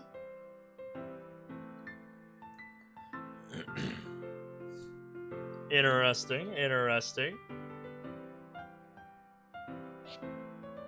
So, yeah, there's some missing blanks.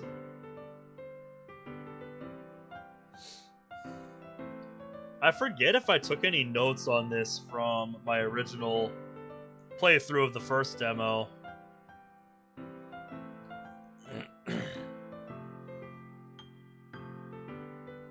I don't think I did. But yeah, I was gonna say, I was scrolling through this, and yeah, there's Morse code here.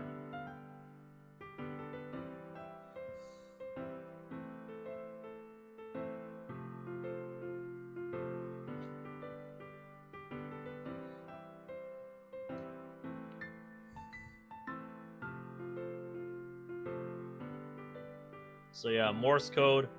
Why are you here? How am I alive? And I see pulses of white light fill my whole vision. So somebody is speaking to her, to Monica through Morse code, presumably?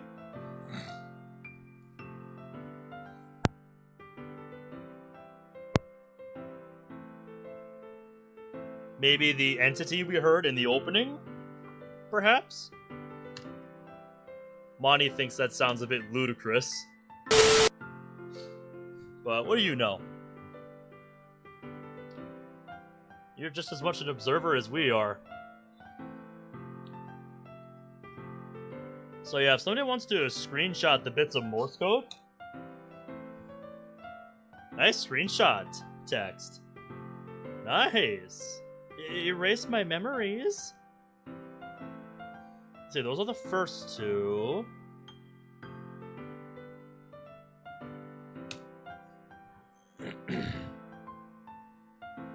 So yeah, if somebody wants to input these into a Morse code translator, feel free.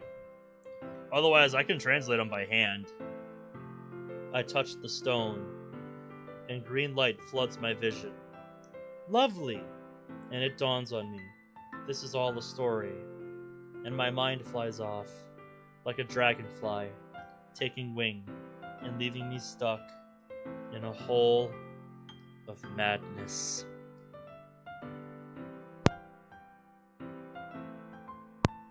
Very good poem, I must say. Very, very good poem here. It's a good way of introducing some stuff that might be relevant. Like, I don't know if we're gonna need to know how to read Morse code later, but it's very interesting.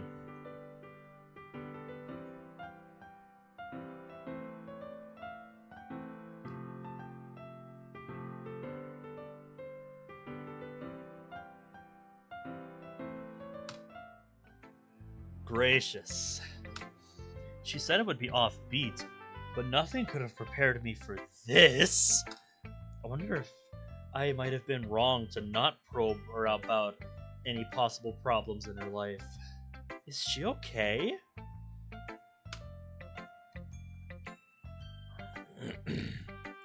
Monica is digesting my story with raised eyebrows and parted lips that murmur softly.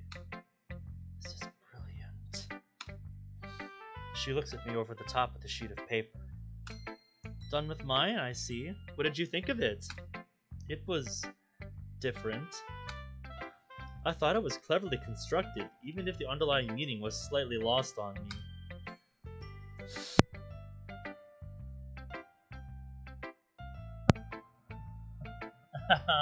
Well, I wouldn't expect the meaning to come to someone on the first read, but hopefully it sinks in as time goes on. I certainly hope so. For your sake, I hope so too, Monty. Excuse me. Now, about yours. I wince slightly, bracing for impact. Could I keep this? I blink at her a few times, unsure of how to react. You piqued my curiosity when you told me you liked English, but it was in Latin. But with your composition right here, you've definitely snagged my full attention. I think you'll be a perfect fit for my literature club. Her response leaves me flabbergasted, but not so much that I can't recognize an opportunity.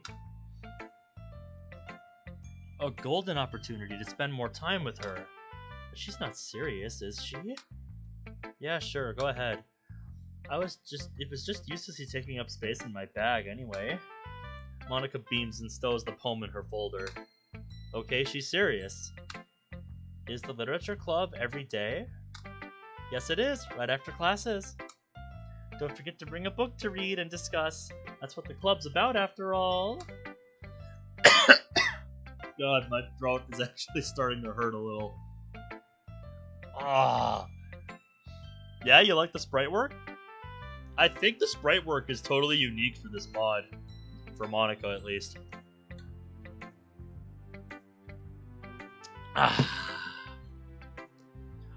I think this mod saw what Blue Skies did for Monica's sprite and just refined it. It looks very nice. Oh, hold up. Also, bro, check out this history screen. Look at that. Look at that shit. Look at that shit. That is the most dynamic history screen I think I've ever seen in a mod. So it gets points for that. What I do manage to come up with, however, is the idea of selecting a book from those strewn on the table. Right, I think this is how we select a route, don't we? I'll keep that in mind, Monica. Best be off now. See you at the club tomorrow? Sure thing. Looking forward to seeing what you bring along. You do have yourself a nice evening. I look over the books for one to slip into my bag. Yep, that's right. That's right, this is how we pick a route. So we really do have this many save slots.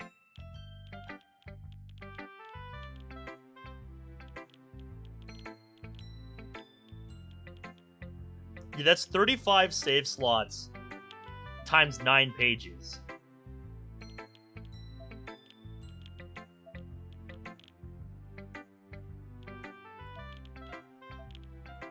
That is a ludicrous number of save slots.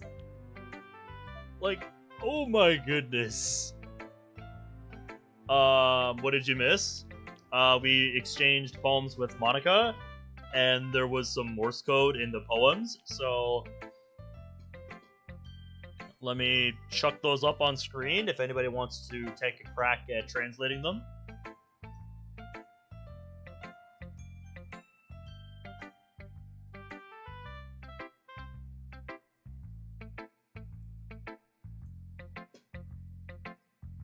Let me chuck those up on screen.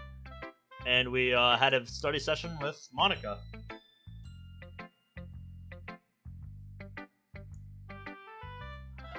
Yep, so here's the first couple bits of Morse code from Monica's poem.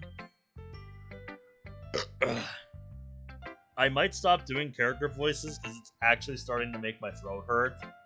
Like, no shit. Like, oh my god. My throat does not love me right now. Ugh.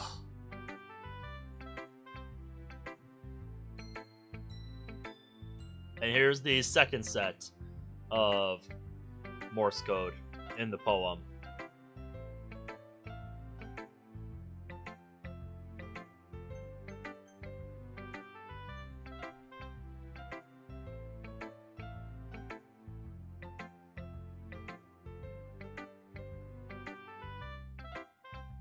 Alrighty. Moving on.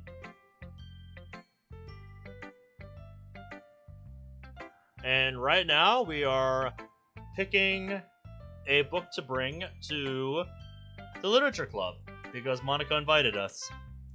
And this is a bit I do remember about.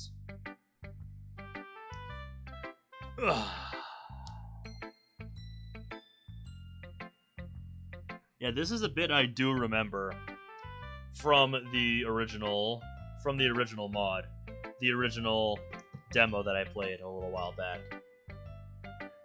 That this here is your route selection. You know, you have to pick the book that you think your chosen Doki would like. So, what are we thinking, chat? What are we thinking? Burnout, Cerberus, Deep Ombre? What do we think? What are we thinking for a book? Because this decides our route. I did save if we want to come back and change it later. Because, spoiler, I'm not finishing this demo in one night. It's too long. Like, there's actually enough content here that I'm just not going to get to it all in one sitting. You want to go Black Cat? Burnout wants to go Black Cat. What do we think, guys? We've got The Black Cat by Edgar Allan Poe. We've got Yukio Mishima, Confessions of a Mask. Then we have Oliver Twist by Charles Dickens. We've got Emily Bronte, the author of Wuthering Heights. Yeah, these are all real books, by the way. And Monica's looking at me like you're stating the obvious, Ben. Of course they're real.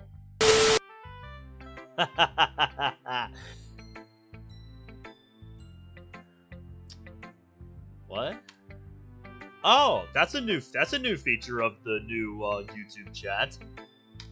If I hit slash, there's a quick find button. It's like a Control F menu for chat. Fascinating. That's actually really helpful.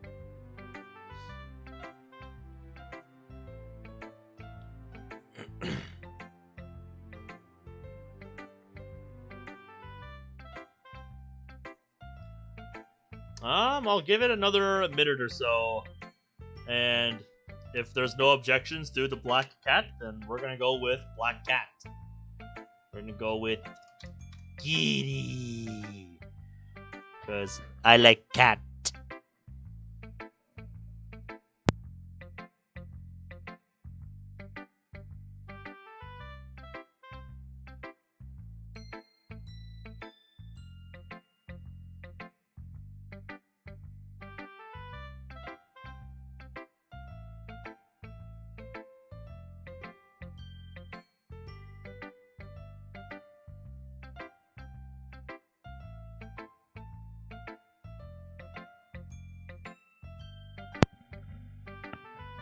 That's one thing I'm glad this Explorer Patcher extension that I installed to my computer changed. It added a second hand to the clock on my computer.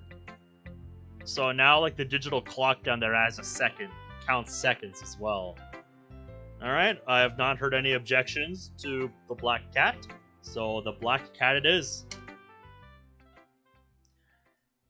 Picking the black cat, I head off towards the lockers. I guess we will find out soon who that is. Who that is for. Leaving the library, turning the corner, and walking down the hallway, I finally make it to the front of the school where the lockers are. No, Burnout, I did not do anything on the channel yesterday. By the time I was ready to set up and start doing stuff, it was a half hour past midnight for me. And I'm like, by the time I'm fully ready, it's going to be like, what, 12:50, 1 a.m.? It's like, nah, it's just not worth it. Because I still had to work today. And I didn't want to go live for like 2 hours or something. That's just too short for me.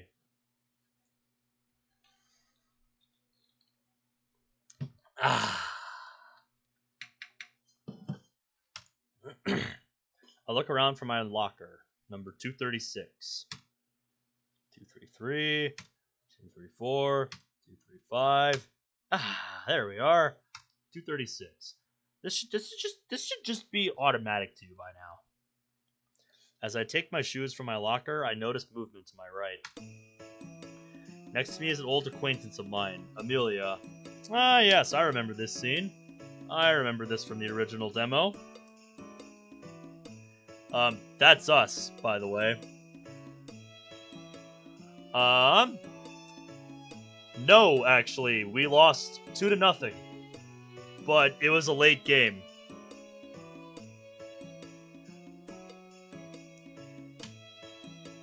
She is just slightly shorter than me, and her long blonde hair makes her stand out amongst the other students. Her uniform is much like mine and everyone else's, albeit more on the loose-fitting side. We don't really speak to each other all that often, but Amelia would probably be one of the only people I know here. Noticing my presence, Amelia speaks from behind me, still facing her locker. Running behind? The going home club already left. I let out a light chuckle at her remark. No, I'm not. I stopped by the library to pick up a book. You? A book? Have I known you to read books? No, but very soon you will. Becoming less and less of a weeb by the day, you are. Traitor. You can join me, you know. In reading, or becoming less of a weeb. Either way, I have my streaming career. If that somehow turns out to be a bust, then I'll consider your offer. Amelia chuckles to herself. She makes a fair point. How much money did she make from that again? I remember it being more than my annual salary where I work. I'm not jealous, though. Of course not. Well, Miss Streamer, did you have the time to spare for a walk together while we're both here? Amelia finally turns around to face me, shutting her locker. I could see her hovering in my peripheral vision. Really? We haven't walked together for how long? Her surprise worn loosely across her face, she latches her locker. Quickly, however, it fades into a smile.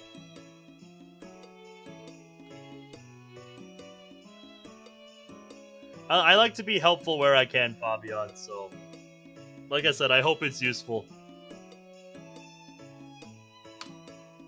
I've been waiting for you to ask that, you know. Come on. Yep, new character. Amelia and I began walking on our way back home. Since we lived somewhat close to one another, around the start of senior school, we'd walk most of the way home together. Senior school?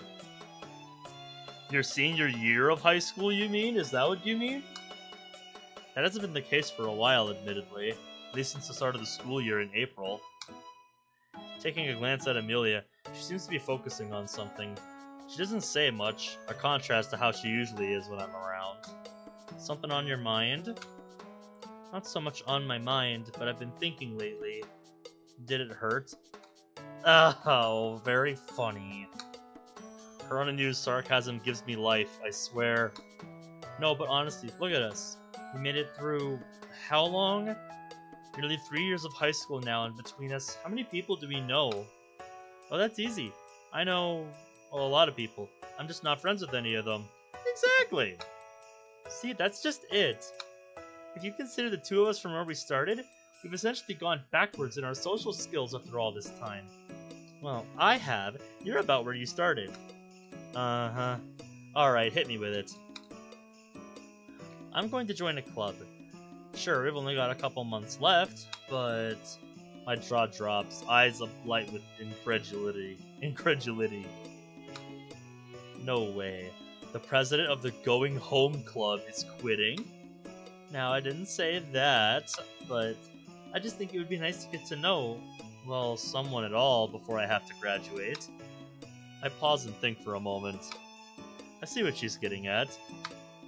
Even with all the time I've spent occasionally talking with people in my class, like Monica and Yuri, was it? I still don't really have anyone I'd call a friend. This will surprise you, but I was thinking about the same thing earlier today. Monica invited me to join her literature club. Now Amelia takes her turn to pause. Really? That's surprising. I only thought the students with the best grades were allowed entry. Top students in their fields and members of the student council or prefects.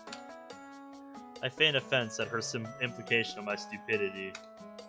I'll have you know that Monica asked me to be her maths tutor today. She chuckles, clearly not believing me. Sure. The point is, though, for you, it feels like an odd choice. I would have pinned you for the home economics club or something. Huh? You know what? I never thought of that. She then throws me an incredulous look. You're kidding. We've been here almost 3 years, and you didn't once think to look at a club that uses skills you already use on a daily basis? I guess not. Maybe I figured my time was better spent working? I definitely understand that. Amelia shrugs. That's a sentiment she'd agree with at the very least. Ah well. To be honest, I enjoy having that extra time to myself. Helps you decompress after a work day. Absolutely does. If I were in a club, I'd have to head straight from there to work some days, and that would be fun. I guess times change, huh? Both of us, growing up, doing bigger things. Well, one of us is, at least. I snicker at my own comment, while Amelia pouts a little. Hey, I get paid more than you do. But something I can tell you about streaming is that if you want to get paid for it, your revenue is going to be very inconsistent. Just scream at video games or play stupid dating simulators all evening? Sure, that sounds like great fun. Hey, don't knock it till you try it. I mean, look at me. Been doing it for what, 3 years now? I'm having a blast. This is a great way to unwind after work. She clicks her tongue while I roll my eyes, chuckling.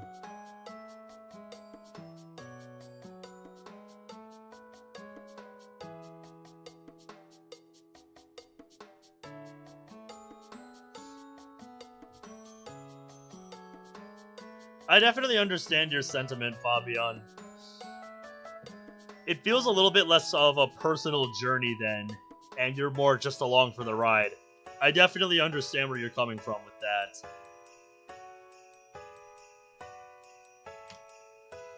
Oh yeah, I've been thinking about what you said. What did I say? About getting a house after I move out.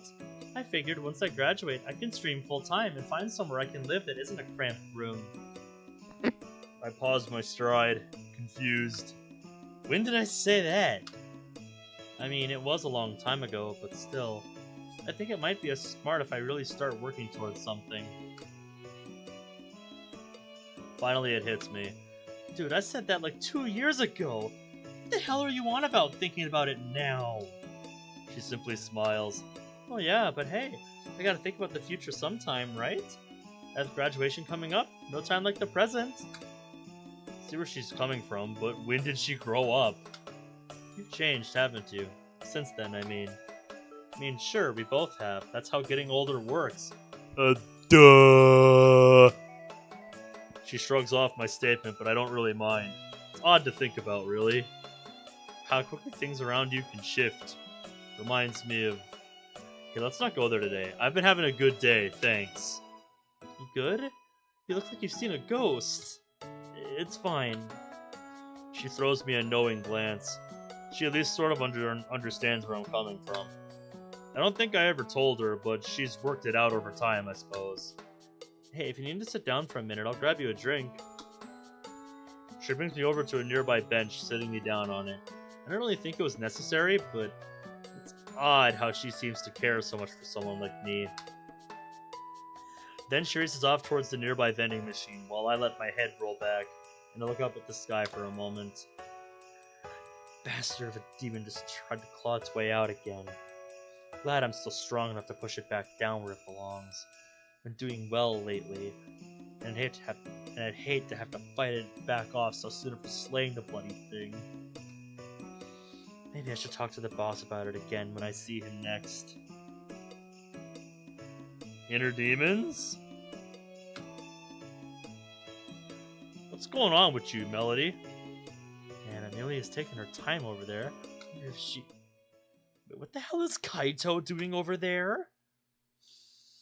I make my way over to where a black-haired, weedy-looking guy leans up against the vending machine, his smug aura emanating so far out, to reach me. I think you meant as. Missing a letter there. As to reach me from all the way from where I'd been sitting. You're kidding, right? Why in the nine hells would I ever help you? Well, don't think of it as hell. More like a sweet exchange between two former flames. Gag in my mouth. Former flame? What's he pulling out of his ass this time? Evidently, so does Amelia as she brushes him off and starts to walk back to me. Oh, come on, Amelia. You know what you're missing, right? Sure, you hear about it every day. I resist the urge to ball my fists and instead focus on slow, steady breaths. It won't exactly help to get worked up here. Oh, would you look at that? Melody, my old friend. How's Sayori treating you these days? Don't call me... That's it.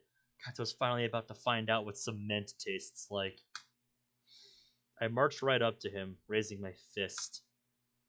Amelia this time stops me. He's not worth it, Mel. Come on, let's just go. I grit my teeth, almost unconsciously lashing out at Amelia for doing the same thing Kaito just did. Oh, that's right. You and Strawberry Blonde aren't on speaking terms anymore, no? Something about... What was it? Oh, right. A small... What was the word you used? Mistake on your part? He gestures to both of us with a grin. I'm amazed anyone would talk to either of you loners. Maybe that's why you're so good together, huh? Lucky for you, I've got something both of you will like. Or something you'll both want to hear at the very least. Come on, don't be shy. Come a little closer. Again, I fight back the urge to drive my fist into his weedy, brainless face. Anything you have to say isn't worth the effort, Kaito. Now get lost. Is that any way to treat me? You know exactly what I'm capable of, Amelia. Surely you don't want a repeat. All I ask is that you hear me out. I've heard that someone might be joining a certain book club. Be wary of those girls. They all have something to hide, especially Madam Presidente. He's gonna say the B word. Oh, don't worry, you'll know if somebody says the B word. With that, he strides off back towards the school. Both Emil and I let out our held breath, neither of us aware we were holding them in the first place. I swear, every time I see his face, I get more angry. So much for my good day. And now we're back at our place. Finally, I arrive home after seeing Amelia off. It's been too long of a day, I swear. Shrugging, I sigh to myself as I glance around the room. Books I've never read rest inside their nooks. A television I've not bothered to use in months hangs joylessly upon the wall.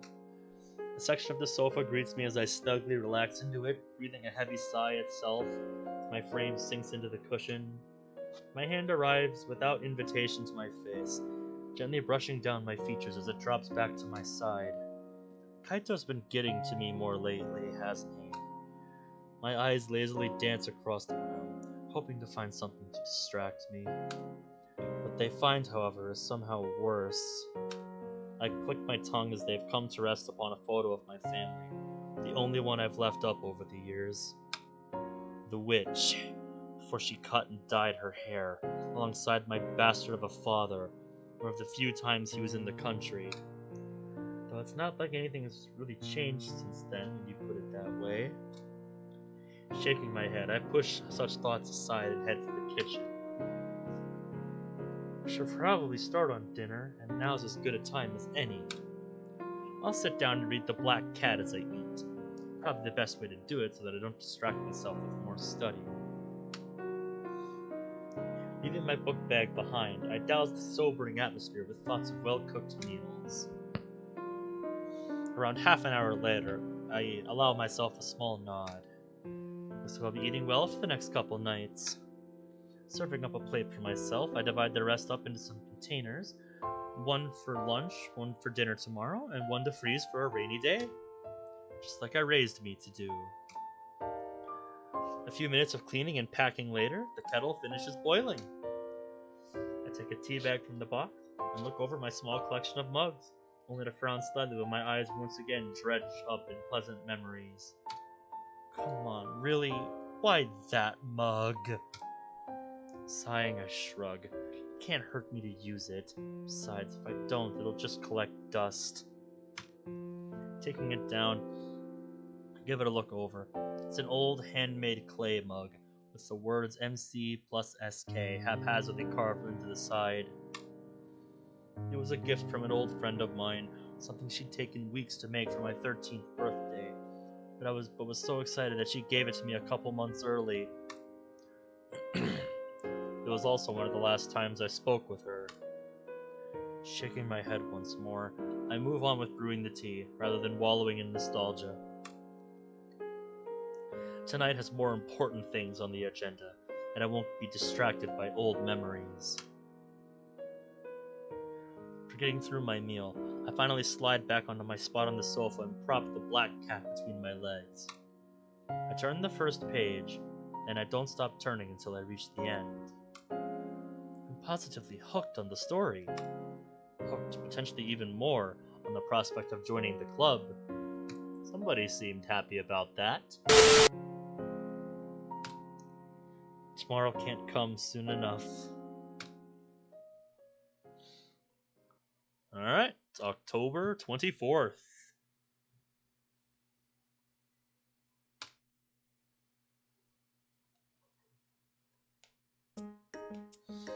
As I awaken, I feel a slight pulse of joy within my core. It takes me a few seconds to place it. And when I do, I feel a great rush of happiness and more than a little nervousness. I'm going to be attending Monica's club. Whilst I was in the shower, I mulled things over. It's been something like out of a dream the past 24 hours. How will I fare? I'm definitely not illiterate, but I wouldn't call myself crazy enough about English. Illiterate, but I wouldn't call myself crazy about English literature. I'm more of a stick-to-my-own-language kind of gal. Certainly not to the point where I'd normally join a club devoted to this subject. And I can't even say that with a straight face. Yes, coming from the girl who learned Latin for fun? Really fine, though, I'm sure. With any luck, I won't be subject to too much scrutiny or get asked too many questions. By anybody who isn't Monica, that is. I'd be lying if I said I wasn't hoping for a little elucidation from this mysterious rank number 1 herself. And on that note, I finished my shower, put on a towel, and returned to my room to change. But I find myself stopping by my mirror, looking at my reflection. What sort of hairdo should I go with today? I normally don't worry that much about these sorts of things, but I want to make a good impression for Monica and her club. Who knows if anyone else is in the club with her? This is really just the first time in a long while that I bothered looking at my reflection while combing out my hair. Is it okay like it is right now? Just let down? I've always enjoyed changing up my hairstyle every day. It just gives me a sense of freedom, or maybe control, that I otherwise lack in my life.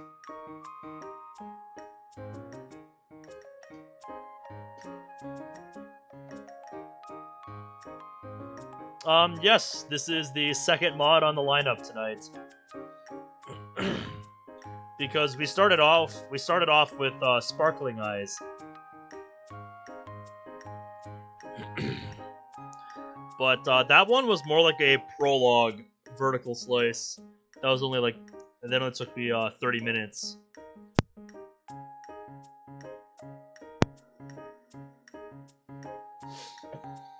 But in cases like today, where I'm almost running late to school, such freedom comes back to bite me.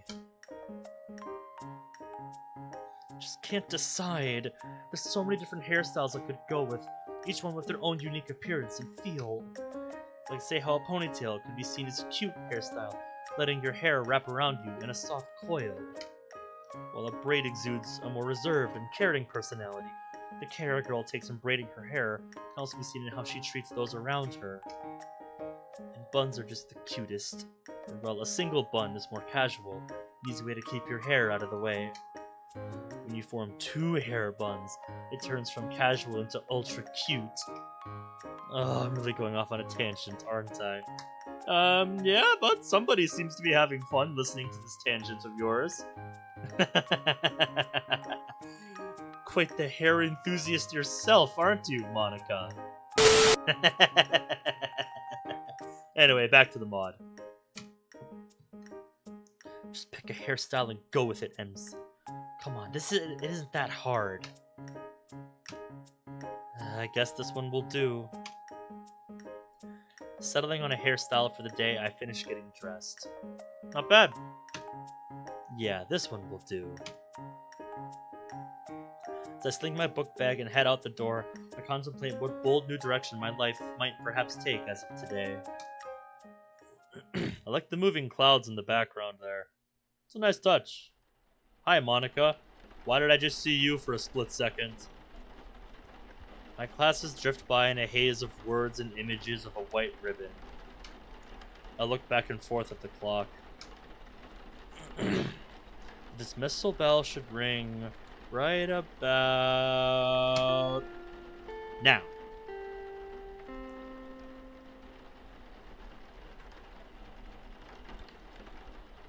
Man, that scroll wheel with my volume is a little sensitive. Wonder why she is... Wonder why she is so happy. Maybe she's seen the note. I don't know.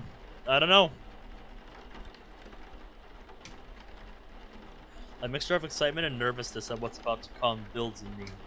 I'm entering Monica's domain. I try to calm myself. Yesterday's study session with her went well. No, this shouldn't be too different. Stepping out of the classroom, I mentally recount the narrative of the book I chose. I really enjoyed it. I hope I can remember enough to make light conversation. Then it dawns on me that Monica never told me where I was going. I hope she didn't do so by design, as a brush-off to ensure we would never meet again. Come on, MC, stop being silly. She's a better person than that. I stop and think for a moment. No way I'll be there on time if I try and find the club room randomly. So I figure I'll stop by the debate club and ask. Monica headed it previously. Someone there might know something. Honestly, it's either that or just wait there at the classroom. Oh, yeah, maybe. I know that it's around here somewhere. D4, D5, D6. Ah, here, D7. I pop my head around the door. Hello, does anyone here know where the literature club meets? Only one of the room's occupants pays me heed. Her long braid sweeps past her shoulders as she turns to face me, and a soft smile breaks across her face. I vaguely recall that she currently runs the debate club, but she's otherwise a stranger to me. Hello, Melody, right? I usually go by MC, but yes. Nice to meet you. You are? Aika. I head the debate club. Difficult act to follow after Monica left, though. Speaking of her, you wanted the literature club, right? Yeah, she invited me to attend, but didn't specify the venue. That would be the place that's short for closure. Pardon? Ahaha! It's a riddle whose answer tells you how to get to the literature club. Monica came up with that one. Oh, that wily Monica. Thanks, I guess.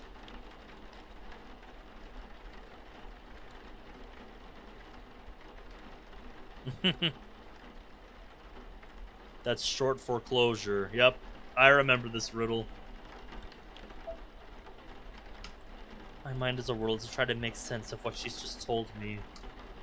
Can't linger. I'll have to do my thinking on the move.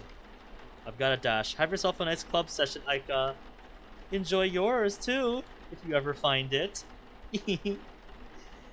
I hurry along, thoughts racing as fast as my legs are carrying me. Short foreclosure. What the heck is it supposed to mean?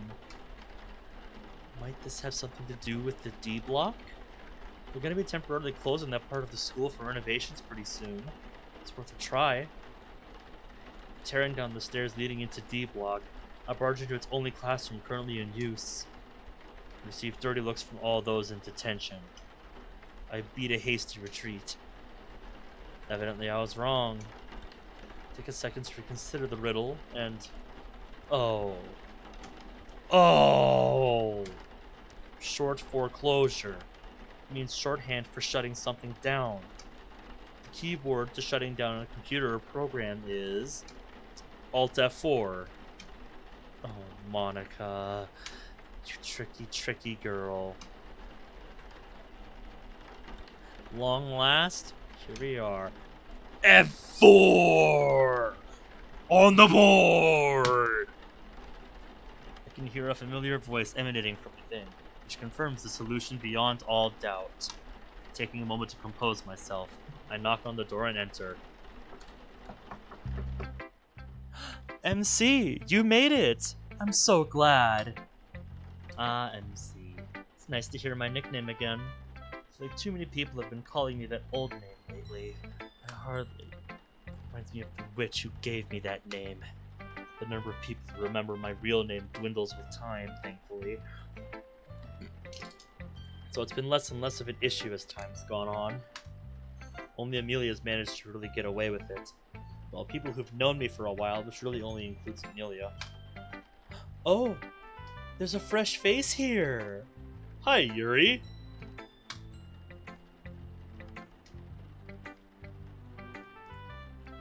Oh, you mean Monica Sprite?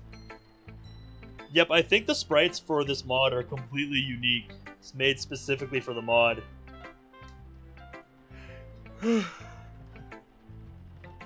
It feels like they took what Blue Skies was doing and just refined it a little bit.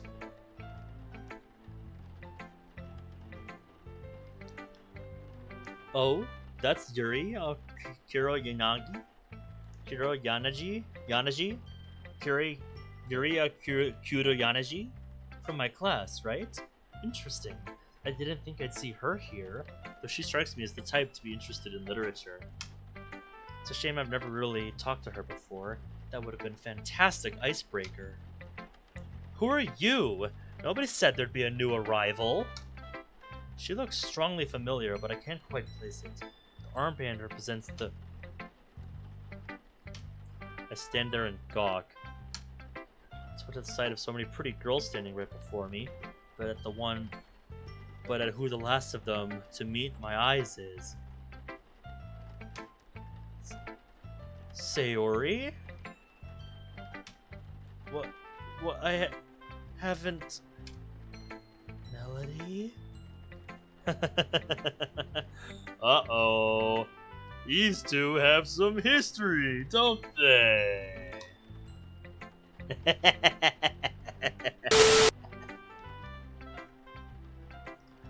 Melody?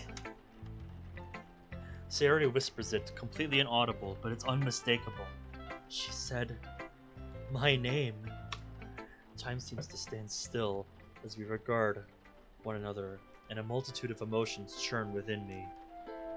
Alright, so now's a good time to check out the different kinds of blur. So that's Gaussian blur. And then we just have standard blur, which looks like this.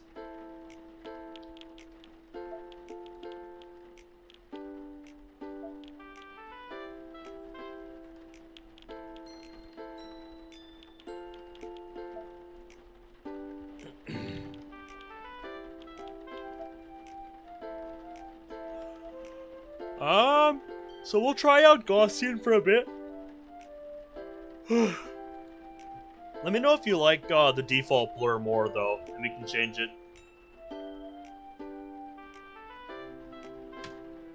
5 years of merely watching through stained glass, never sharing a word, comes crashing down inside my head.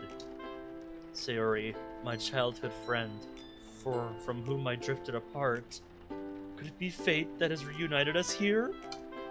Provided us with an opportunity to re-establish our bond? Her bittersweet expression tugs at my heartstrings, and I can't help but smile back to reassure her.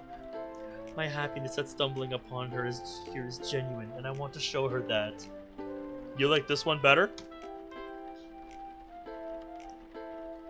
The gesture seems to work, even if my smile comes out somewhat clumsily, my lips drawn way up over my teeth and my gaze being a trifle too fixed. She breaks into the familiar broad grin, and my worry is dispelled. So, the two of you know each other. Yeah, Sarah and I were thick as thieves growing up. That's right.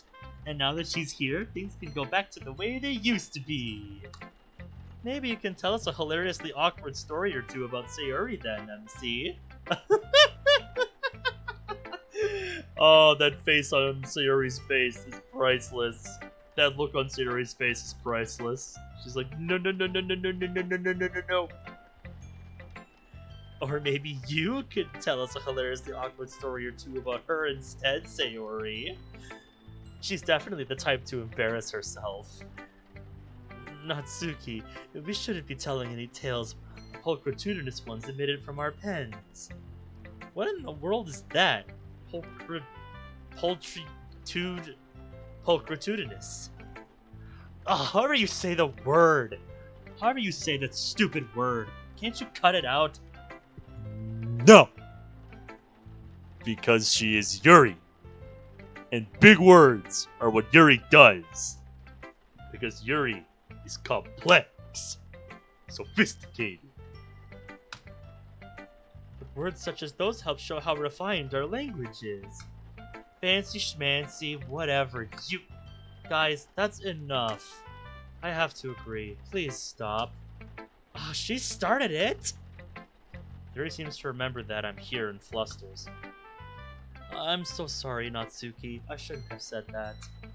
Now is hardly the time to argue, especially since we have a guest. Her pink-haired opposite number, Natsuki, rolls her eyes and exhales audibly. Oh, alright. Truce. An awkward silence continues for a moment, which Yuri then breaks. Oh, forgive me for being so rude. Welcome to the Literature Club. MC, was it? Yes, you're correct. Quite an interesting name. Would it perchance stand for something? Like, initials? Actually, yes, but that's not really worth discussing at this present moment, I feel. Haha, yeah. It's a good way of putting it, Fabian. I like that. Of course, yes. MC? Huh. Sarah gives Natsuki a nudge. Okay, sheesh. Nice to meet you, MC. Season's greetings and all that jazz.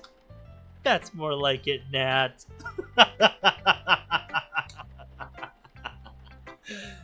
Now that Yuri and Natsuki gave their greetings, is there anything else you'd like to tell us about yourself?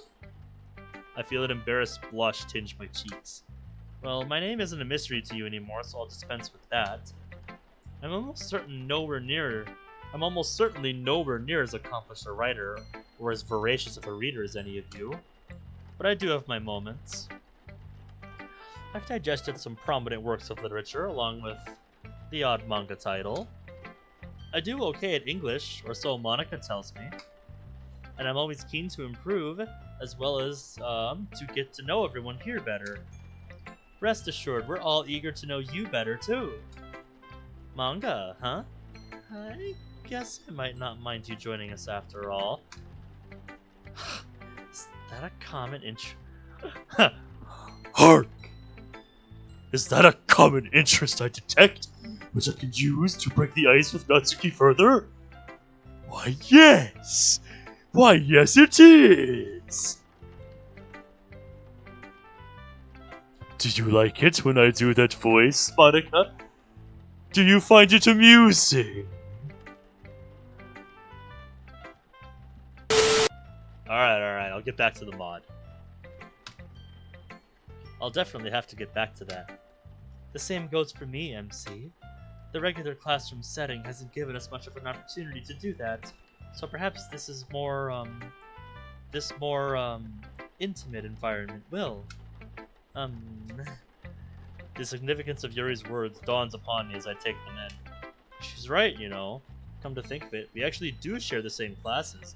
We haven't really interacted much, if at all. Not necessarily surprising, given that she seems a bit of the wallflower type. But maybe that flower will eventually come into full bloom. Right, so let's get down to business, shall we? You'll find that creative writing, be it stories or poems, is a staple of our club time, MC. I'm thinking we'll do some poetry writing and sharing today, with a bit of a twist.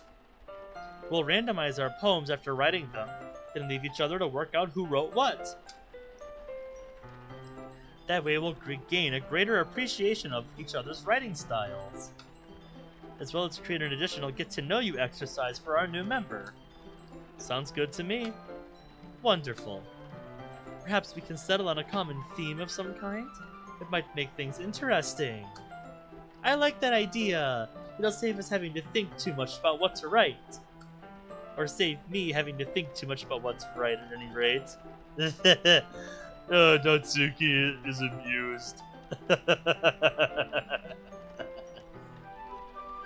How about we let MC choose the theme, since she's the new member? Me? Yes, you. Consider it an honor. So much for not being put on the spot. Being said, it'd be rude not to accept.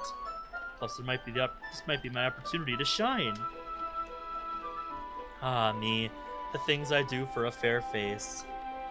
It's an honor I'll gladly accept, Madam Presidente. That's settled then. We'll give you a moment to come up with something. Better not be anything weird, you hear? One can practically hear the gears turning in my brain as I racket for a suitable idea. Every time I see something like this, I just think of the one episode of SpongeBob where the, metaphorical gears in Patrick's brain, the cobwebs clear, starts turning, and it's, smoking and shit.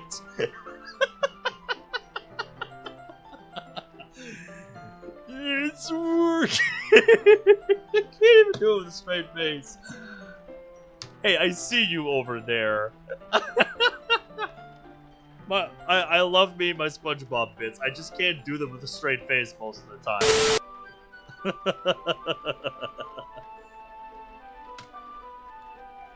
The feeling of 4 expectant pairs of eyes upon me isn't really helping to move things along either. Then all of a sudden, a bolt of inspiration comes from right out of the blue. How about we make it rainfall? Or an aquatic theme in general?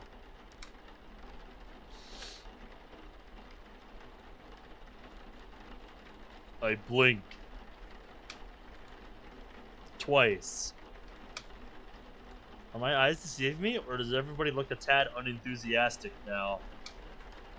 Unless, of course, you'd rather go for something else, in which case I can give it a no. No?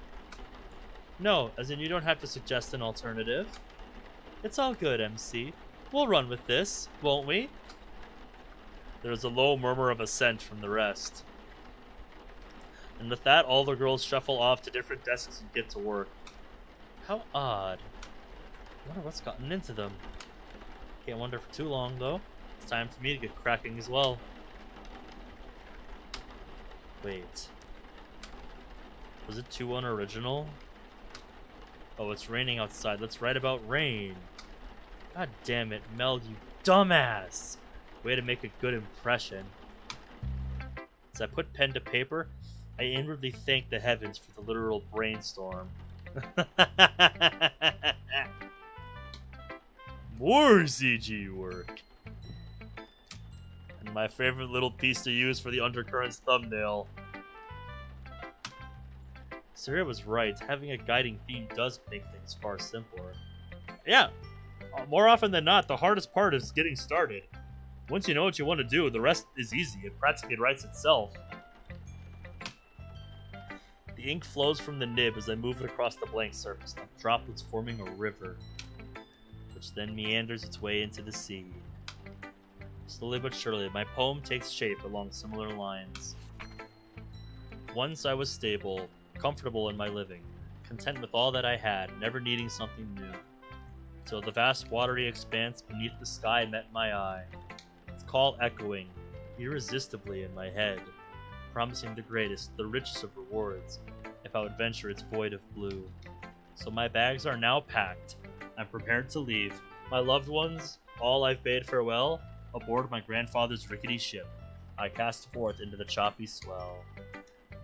It's been but a day since I set sail from the bay. The winds are prevailing, still fair is the weather. Will I find the fabled treasure? The gold, pearls, frankincense, and myrrh, those fabled wonders of the earth. Or will the sharks prove too much to handle? Will storms and waves swamp my humble craft? Might all that awaits me be suffering and pain? That's just life. That old vicious cycle may commence again. Should I have departed into the uncharted? Only time will tell. Not bad.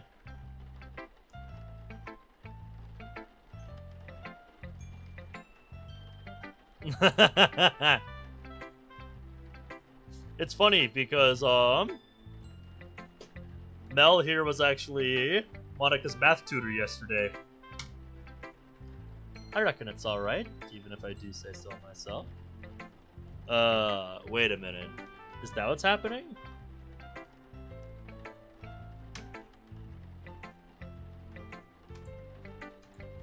No. So yeah, that wheel is just really touchy. Can't say I'm a fan of that. About this keyboard.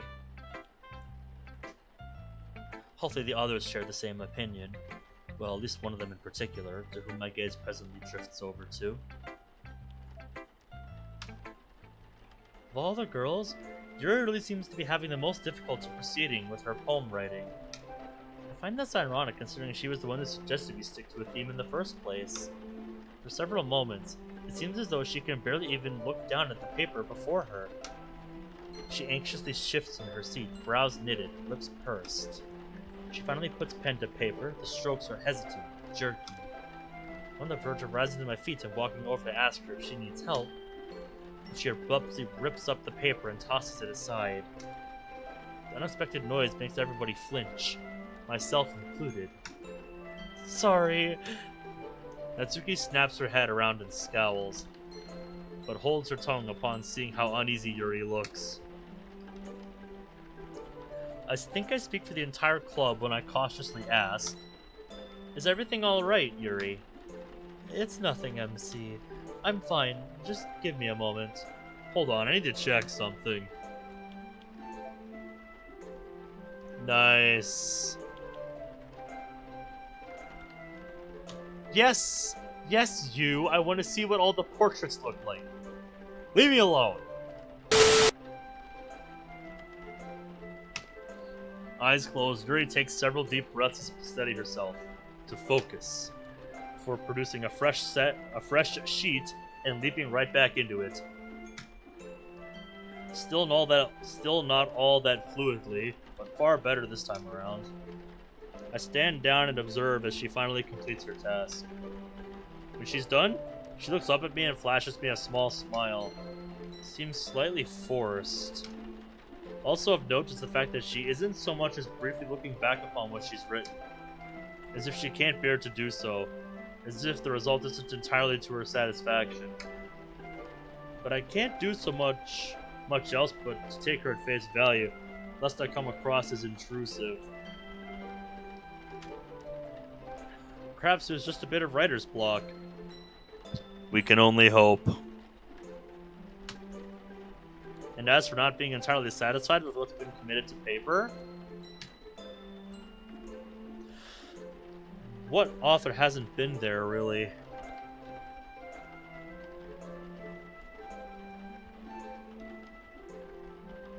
Ha! How are we all doing? I'm done with mine. Same here.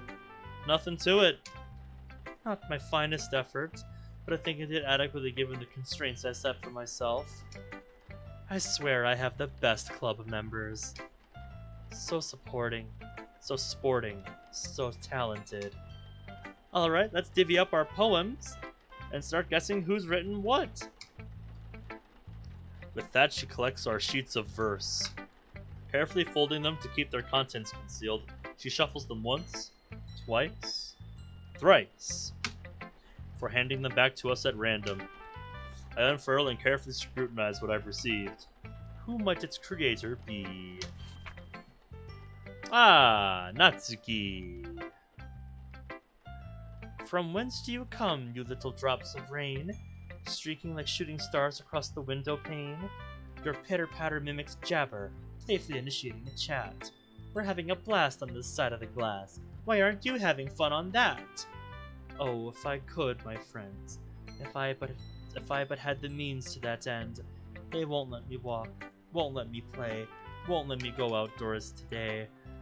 Yeah, it's supposed to snow where I live tomorrow, and I'm just saying if that ends up being the case, if it accumulates, which I'm not convinced that it will, because it's supposed to be like just, above freezing temperature tomorrow, but I guess we'll see. It might. I'm probably going to go for a walk and enjoy the snow. It's my favorite time of the year.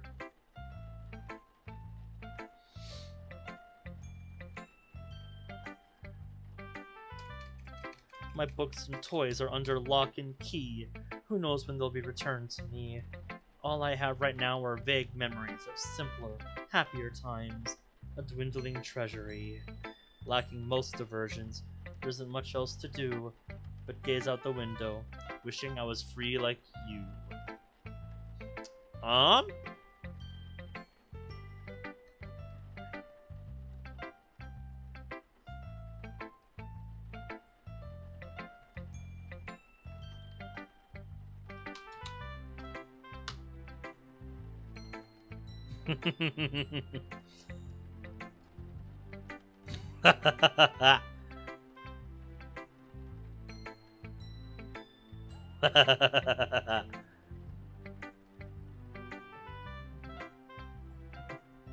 Very sad poem that Natsuki's got here.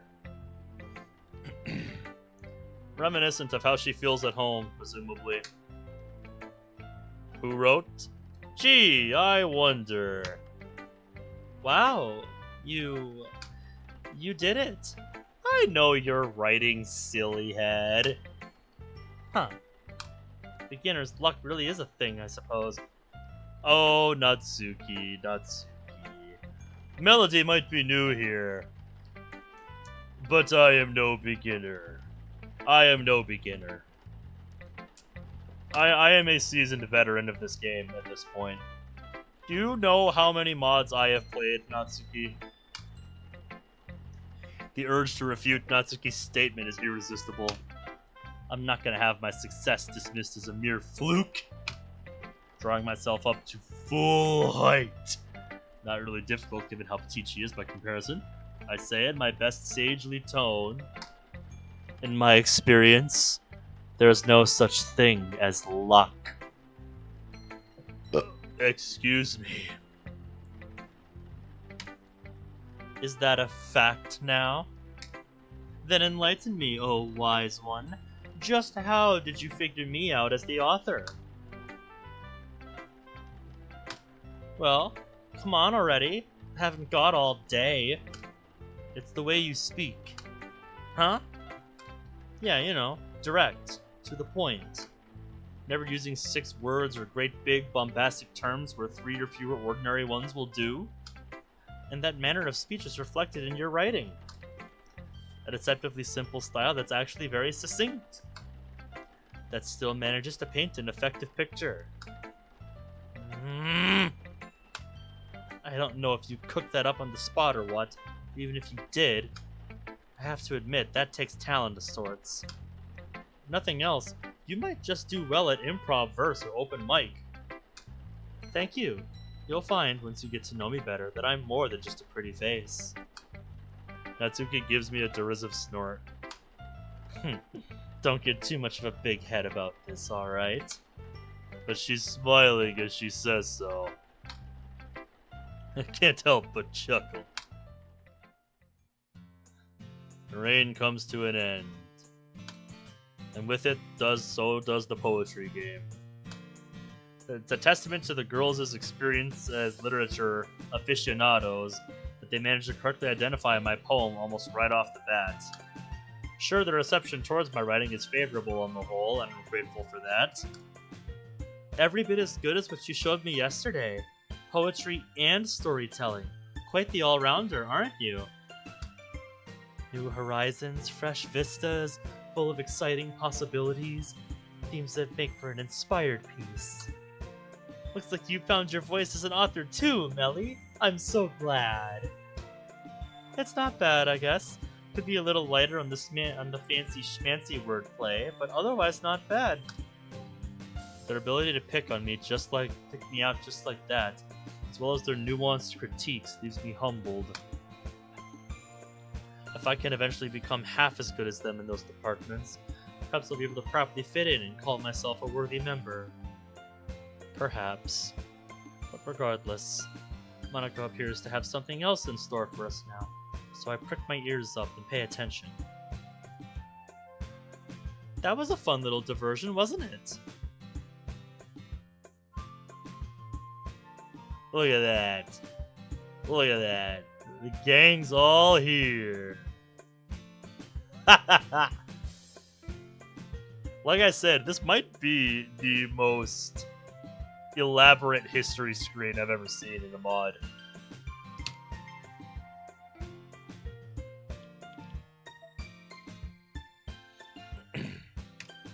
Now that we've all exercised our brain cells for today, how about we kick back and unwind with a bit of free reading?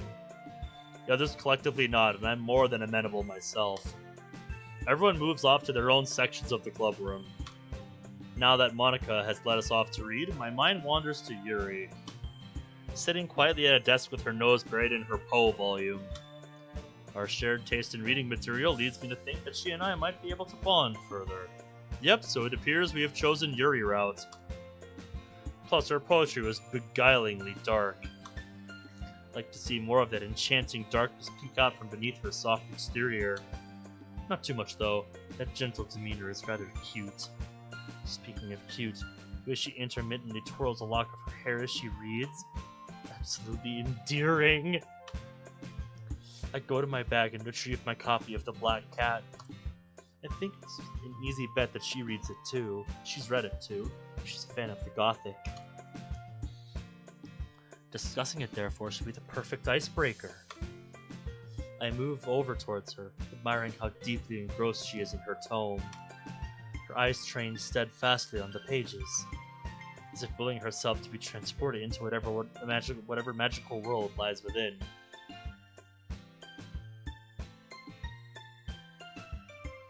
How the heck did that happen, Burnout? How'd you manage that? I wait until I'm standing right next to her and gently tap her shoulder. Yuri? She startles and looks up at me, flustered. Oh, it's you, MC. Is there something I can help you with? I was wondering if you would like to discuss some horror. Your poetry gives me the impression that you'd be something of an authority on it here. She blushes at my statement. I think authority might be a bit of a stretch, but I'll concede that out of everybody here, I'm the one who likes that genre the most. Surreal horror in particular, it can be very effective at changing your view on the world, if only for a moment. Is there anything in particular you'd like to talk about? I produce my copy of The Black Cat. Whatever you'd like to, really, but I reckon Poe's The Black Cat might be a good place to start. I read it yesterday. Perhaps you've done so before, too? Her meekness fades. You can see that she finds both confidence and comfort in her passions. Yeah, like most of us do.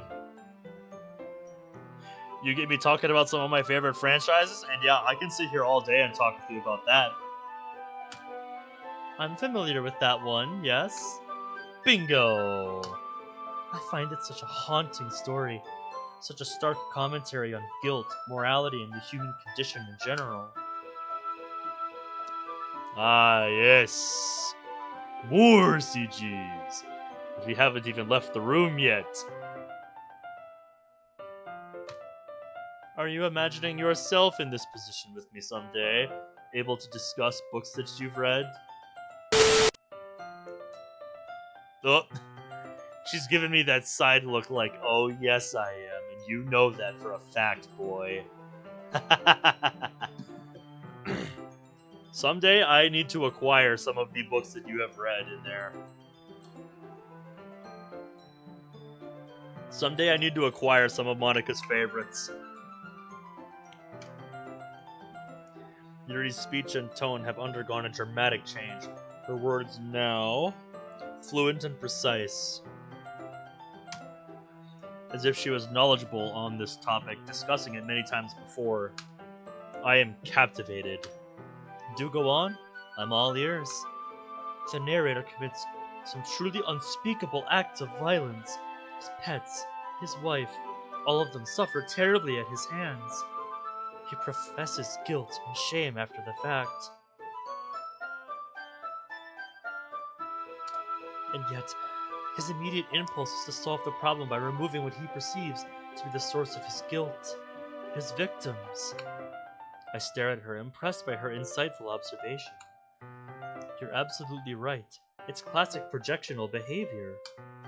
And you know what they say. There's an immediate solution to every problem, which is almost always the wrong one. His remedies were nowhere as permanent as he thought they would be. Yes, after all, Pluto apparently returned in the form of the second cat, and his wife's murder was eventually uncovered. I suppose guilt just follows you around, doesn't it? One way or another. Don't remind me. It needn't necessarily have. What happened in the end could have been averted if he repented and desisted after his very first misdeed. Or if the coward realized that the source of his guilt actually lay within himself, and if he directed his destructive impulses inwardly instead. I won't lie, I'm slightly taken aback by Yuri's feverish intensity as she utters those foreboding words. In a bid to lighten things up a little, I raise what I hope is a valid counterpoint. One with a note of positivity. Is anyone truly beyond redemption, though? Even him? I don't know. If the narrator is to be believed, he was once a decent human being, still capable of kindness. Deep down inside, that good person might very well still be there. Sure, what you're suggesting is a means of solving the problem, but is it anywhere more right, or anywhere less cowardly than what he did? I think there's an argument that it requires more courage to own up and redeem oneself, rather than take the shortcut to eternity, so to speak. I wince ever so slightly at my own words, finding it difficult to believe them myself. After all, some people probably don't deserve second chances. I fight to stop my gaze from drifting to the girl in the corner of the room, the one who could do no wrong. The one who would forgive me as easily as the wind might pluck the seeds of a dandelion. My attention returns to my front when Yuri nods, her face solemn. You make some good points. It's open to debate just where the line should be drawn for a chance at redemption, though. And the narrator is admittedly so unreliable, addled by drink, that it's perhaps worth taking his claims of prior normalcy with a pinch of salt. With that, Yuri's shy demeanor seems to return. You want to go and speak with your friends? To Monica or Sayori? I look at her, puzzled. Have I upset her? Why would she change so hastily? Did she see me glancing that direction by chance? Yuri is a very observant one. I would expect her to see that. I was enjoying discussing the story with you, actually. Your views are very insightful. If you'd like me to go speak with them, then sure. Ugh. Throat. Ugh. Just get me through this. And after this in-game day, we can call it if you're too tired to keep going. Her expression is a mixture of surprise and relief. No, I just didn't think you'd want to discuss with me further after I had such a dissenting opinion. I frown. Is this what she expects? To be ignored or dismissed for disagreeing? Has she been on the receiving end of this in the past? It's just wrong. Why on earth would I stop now? After all, isn't the whole point of discussion that of debating viewpoints? And the ones you raised were very intricate and thought-provoking. All it's done is make me want to talk with you all the more. Just because I don't wholeheartedly agree with you doesn't mean I should neglect or think any less of you. A sign of maturity. She is very clearly touched. That's so very kind. Thank you. She stumbles over her words, and I patiently wait for her to figure out what she's trying to say. Truth be told, I'd like to keep talking with you too. Apologies for being so difficult and zoning out all the time. It's not a problem. You're genuinely not being difficult. Take all the time you need to get your feelings across. It's no inconvenience. Would you care to start a new book with me at some stage? She noticeably fidgets. So we'd have more to talk about? I sense she is venturing slightly out of her comfort zone with this request. I make sure to respond with as much enthusiasm as I can muster. That kind of boldness deserves to be rewarded. That would be fantastic, Yuri. Do you have a particular title in mind, seeing as I sort of chose this one? Her face flushes and she ponders for a moment. Does a little Ray Bradbury sound alright with you? I grin. That I have somewhere at home. I'll have to dig it out. I'd love that. Haven't delved into his stuff all that much, but no time like the present, hey? Better late than never, yes. I'll bring something of his tomorrow then. Too easy. I'm not sure who is being rewarded more. Her by my agreement, or me by her smile. Okay, everyone. Everyone's attention is brought to Monica. Monica is a thief and the other one is weird. Damn. Club time is about to come to a close. Has everyone had fun today? Reading is always a pleasing experience, so I would have to say yes. Yep, looking forward to tomorrow. Ooh, what'll we do next club meeting? Now, Sayori, that's a question for tomorrow. Aww. That said, if everyone's satisfied, we can conclude today's meeting. Everyone gives a collective series of nods, begins packing up their bags, and leaving the club room. Oh, MC? I pause halfway out the door. Monika's behind the teacher's podium, cleaning up the rest of the club's materials. Yep, I do.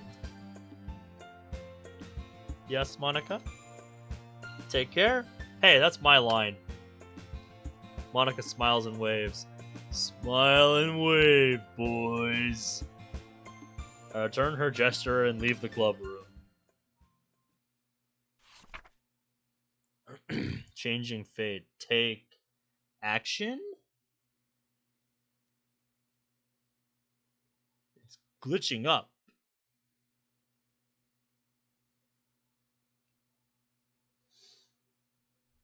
Alright. It's only 2:40. No. I can't stop yet. I want to do at least one in-game day of taking action here. The next step. Because I'm pretty sure this is new content. I find myself in my first class of the day, form. It's always been pretty short, just serving as a head count for the day. So like homeroom, right? And I guess a time for students to talk with each other without worrying about anything. Yeah, so homeroom. If that's so, then why do I feel so jittery? It's nothing to worry about, right? It's just a short roll call after all. You're missing a space there. Miss Nakamura? As my thoughts still hold me occupied, my heart stops for a second after I hear my name. Nakamura. Where have I heard that name before? Hikaru. Yeah, that guy. Grandmaster Hikaru Nakamura. I've heard that name a lot since I've been getting more into chess this year. Present! False alarm, it was just a roll call. Jeez, why am I getting so worked up? Just heard my name being called out and it causes me to nearly freeze. Oh, snap out of it, MC. Miss Kyoto Yunaji. That's surname. Sounds familiar. Present. No, you don't know Hikaru? He's one of the best chess players currently alive. He's ridiculously good. Yuri raises her hand rather meekly. He's like a top 5 player in the world right now. Okay, you can put your hand down now. Oh. Yuri does as was suggested by the teacher, retreating into her desk all the while. That's right, her surname, Kyoto Yunaji. Looking at her gives me a feeling. I wish, dude. Dude, I fucking wish I could be a top 5 chess player in the world. I fucking wish, dude.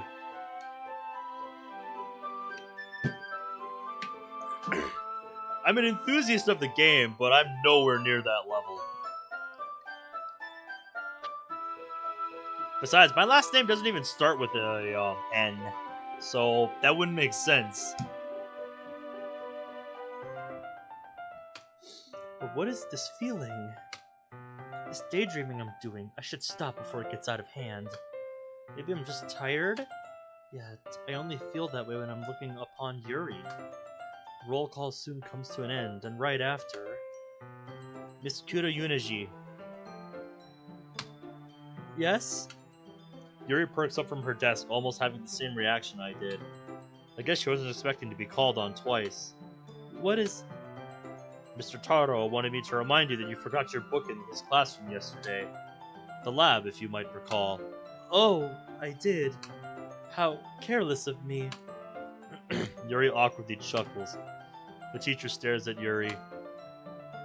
I assume that's the only thing I forgot, yes? No, you also forgot.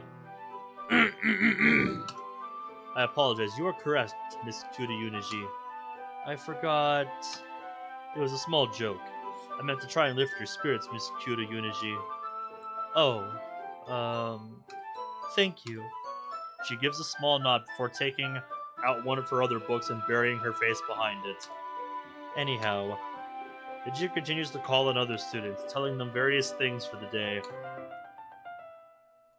There's a change to your schedule, Miss So-and-so is expecting you, things of that nature though, so I zoned out.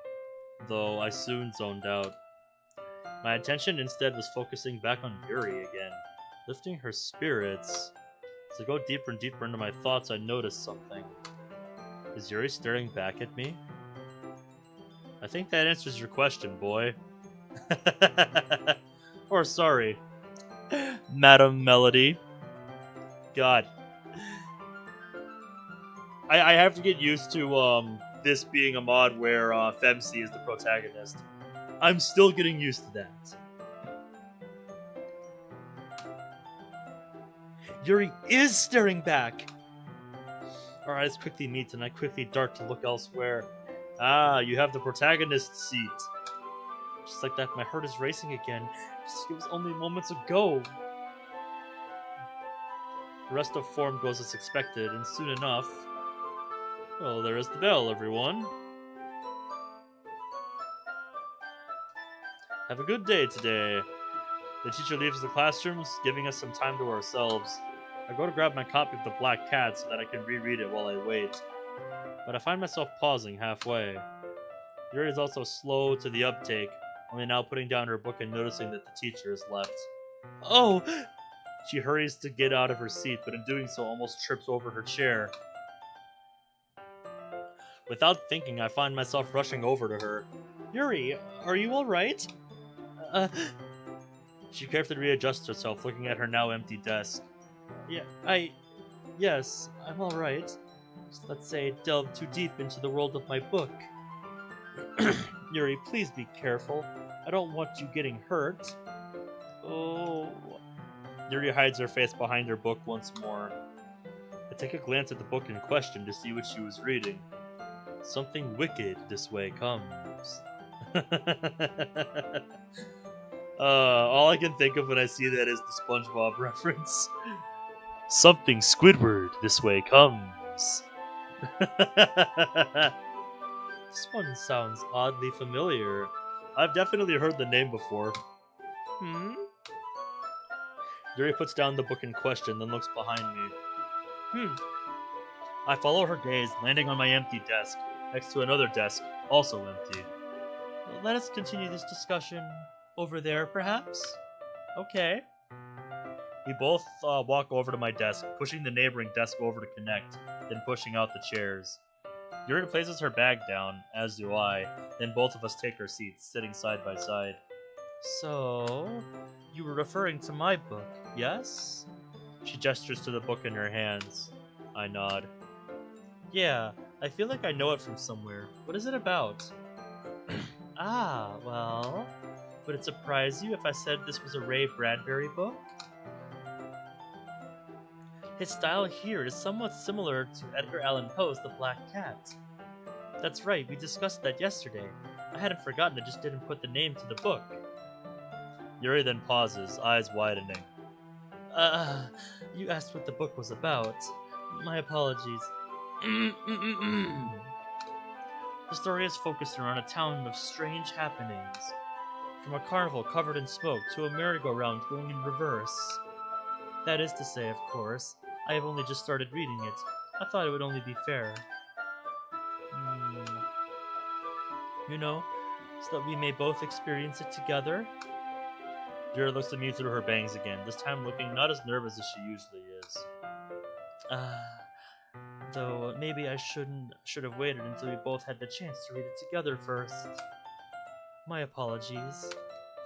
I just had the time to spare, since form is usually not very demanding in attention. Oh. Hey, don't worry about it. I'll be sure to catch up. What page are you at currently? Yuri quickly opens her book to check, looking for a bookmark. Upon finding her bookmark, she glances at the corner of the book before closing it once more. Around 200, I think. The fine print is always hard to read. She said she just started reading and she's already at page 200? Yeah, she's a fast reader.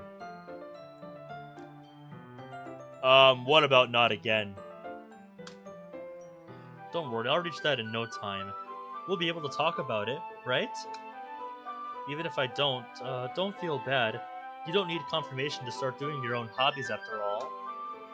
Yuri looks at me, contemplating her response. I suppose you are right. I just did not want to disappoint after I promised yesterday to bring a new Ray Bradbury book we could read together. Thank you for your consideration. She gives me a little smile, assuring me her worries are no more. As I return her smile, another teacher walks into the classroom. Oh, you mean the references. Yeah. I like me my SpongeBob references. I grew up with the show, so a lot of them have stuck with me. Alright, you all. Quiet. You two, put those desks back where they belong. Sorry, yes sir.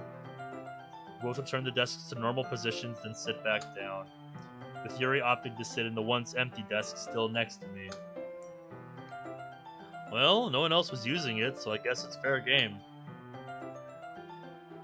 And that's it for today. Take care. Hey, my line. Finally. The last class of the day now out of the way, it's time to visit the club once more. Whoa! I avoid nearly running right into Yuri as I leave the classroom behind me. Yuri? Yes? What were you... how did... Jeez, I cannot speak today. Yuri gathers her breath, watching as I pitifully stumble over my own words. I was on the way out and paused. You must have run into me. I apologize. I was making my way to the literature club, actually. I guess that explains it. Sorry about that. I guess I should have been more careful. Don't worry. I don't fault you. That said, you should make haste to the club. Right. Both Yuri and I rush down the hallway and over to the literature club. After a quick jog, we make it just outside the club room. I suppose we did not need to rush after all?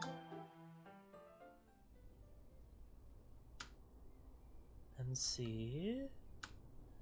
Yuri turns to me, noticing my inactivity. It's nothing. She's like, are you sure about that? This suddenly took on a more serious tone. I recognize that look in your eyes. Huh? Oh, nothing.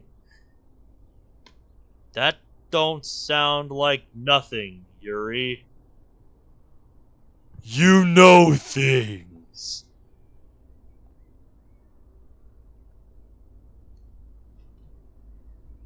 What do you know, Yuri? What do you know that I don't?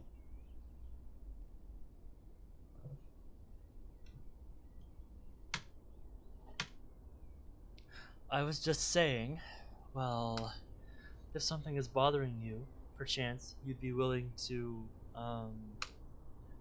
delve into it with my presence to guide you?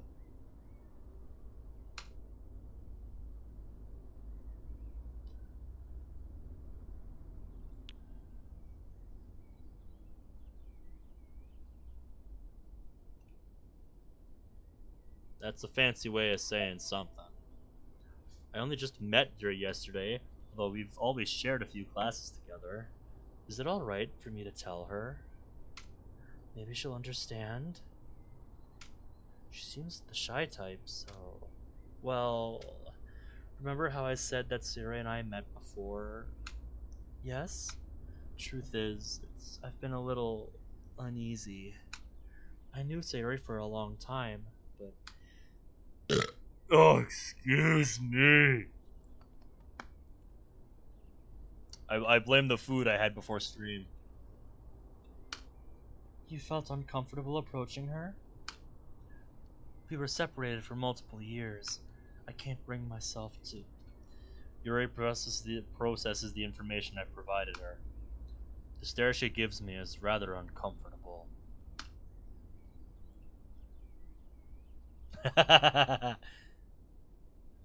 Didn't do anything wrong, did I?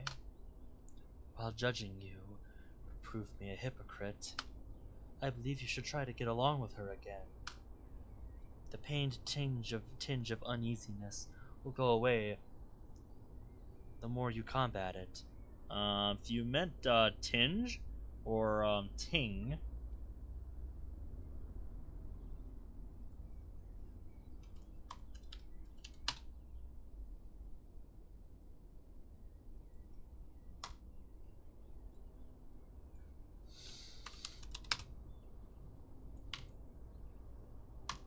Huh. More you know.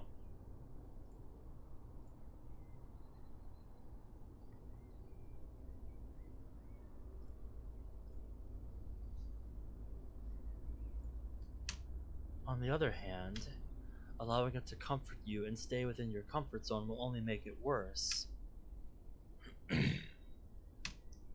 I guess you're right. Sorry. Despite that, I still can't get myself to move. Yuri lets out a sigh, and almost completely flipping what I've seen of her so far. Yuri takes a deep breath and slides open the clubroom door. Hello, everyone! Oh, hey, Yuri! Oh my! Welcome, Yuri. Huh? Of all of them, Natsuki seems the most surprised. What's gotten into you, Yuri? That's not how you normally enter. What do you mean? I can't be excited to join the club and talk with all of you? I also brought our new member, FemC. Everyone turns their attention to me. Sarah's eyes meet mine and I freeze. Ah. Hi, everyone. Don't fret, for while you may be new here, none of us will bite.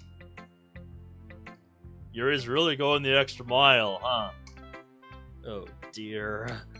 Natsuki's giving us both a somewhat justified expression, questioning just what the hell is going on here. That said, let us take our seats. Whatever caused Yuri's balloon to inflate immediately popped as she loses all the newfound vigor she expressed mere moments ago. It was the face from Natsuki that deflated it. Yeah! After a few awkward minutes pass, everyone seems to be back to doing what they were previously. Monika is standing at the teacher's podium working on paperwork, while Sayori and Natsuki are both into their own books. I still catch the occasional glance from Natsuki every so often, her skepticism quite apparent. Is that a British spelling?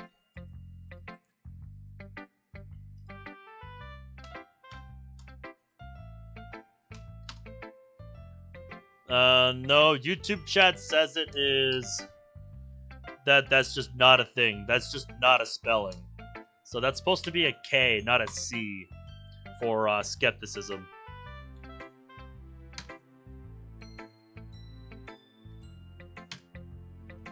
I want to read that one book with Yuri, but now I feel too awkward to even approach her. Just what was that anyway? Was she trying to show me something? No, wait. She definitely was. Duh.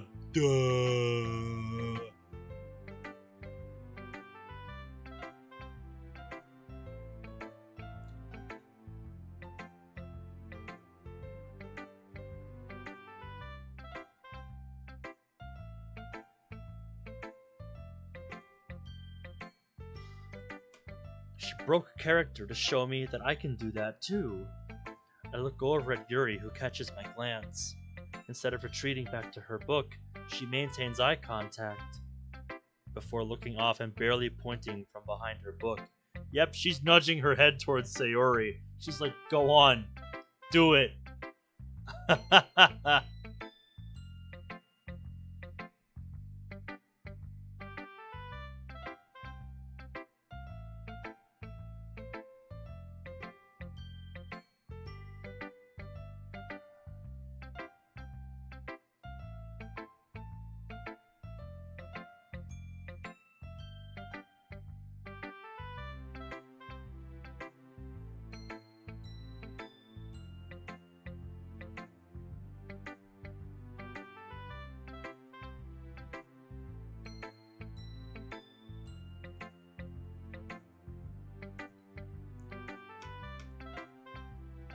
I follow her gaze, her eyes landing on Sayori.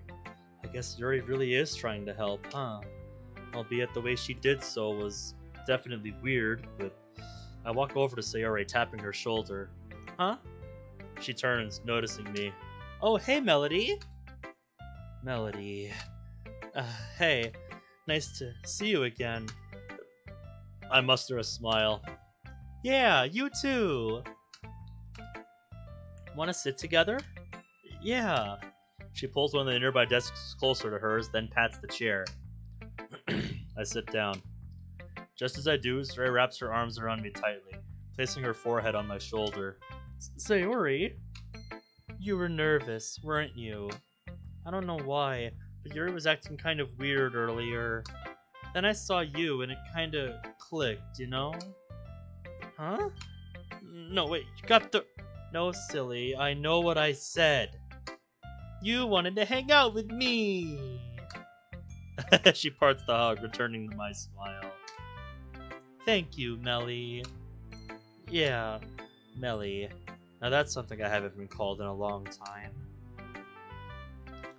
After sharing some moments of silence together, both our heads on our respective desks were suddenly woken up. Okay, everyone!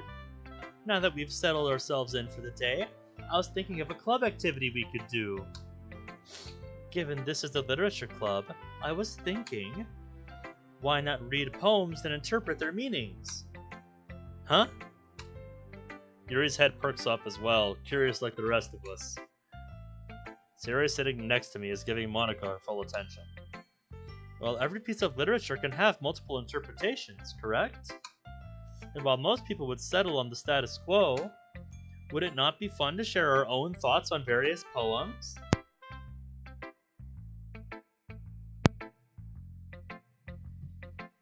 That's what makes listening to music so much fun for me, just interpreting what it could mean.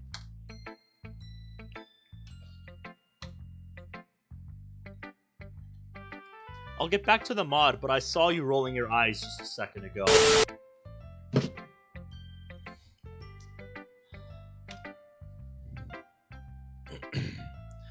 Perhaps even enlightening us to different perspectives or meanings we did not see before.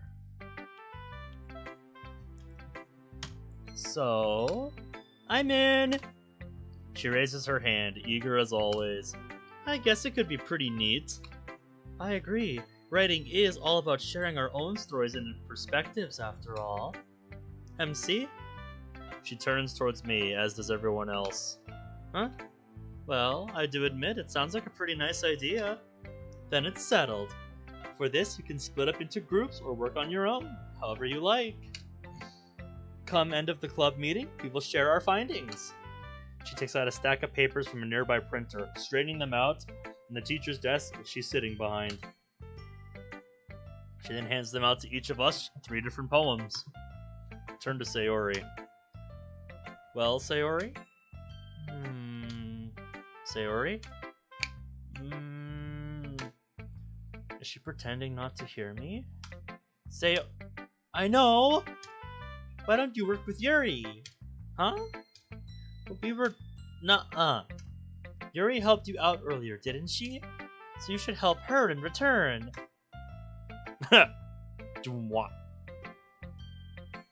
Now Melody is confused. Melody is like, I'm confused!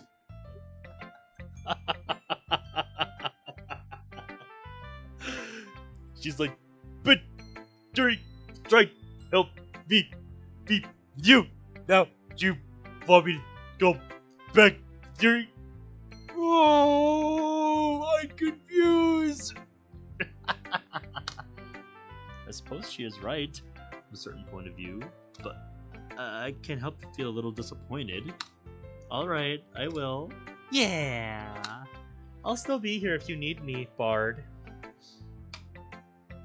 She throws me a knowing wink my way, and I respond in kind. She's doing this for a good reason, then, I take it? Of course, mage. I give her another hug, as natural as could be, before leaving the desk and walking over to Yuri. As I approach Yuri, I see her deeply invested in reading one of her poems. The poems, sorry, it's not her poem. It's one she was given. Duh. Hey, Yuri? She turns to me, startled. Sorry. Sorry for what? Beginning without you. I look her in the eyes with a smile. No biggie, that just means you have a head start. She then pauses, studying me. Yuri? I just realized. Aren't you going to work with Sayori? Oh, about that. Sayori said I should work with you. Is that so? Yuri gives me a smile. Very well. Let us proceed in this endeavor together. Yeah. I pull one of the nearby desks closer to Yuri's, then take a seat. Mind if I see the poem you started with? You may. Go ahead. Yuri puts the poem down, sliding it across the desk so I can read it. The Black Sea. A black sea shimmering in the dark. Its appearance unmatched, its purpose unknown. It hides tears, events long marked. Why must it hurt, events yet atoned? Only one knows, a person of will. As their past sinks, the sea weaves, cleansing its appearance. Truth shows through the rill, after the Black Sea deceives. Interesting.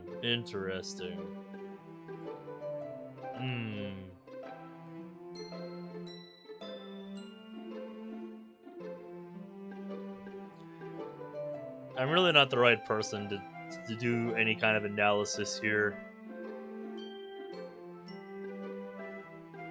Like, I just kind of look at this and go, wow. Neat. I wonder what it means. I think it's best to start from the top here. I look at Yuri, curious as to what words she might say next.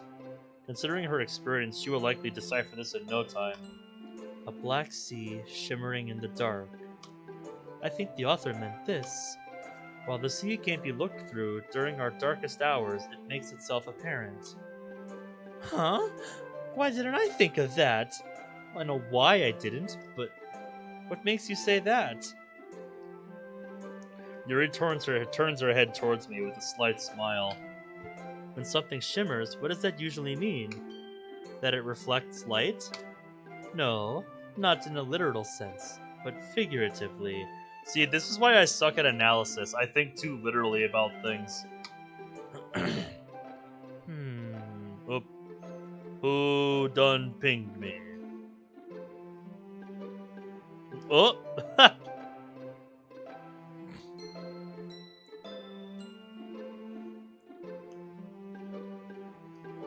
Thanks, dude.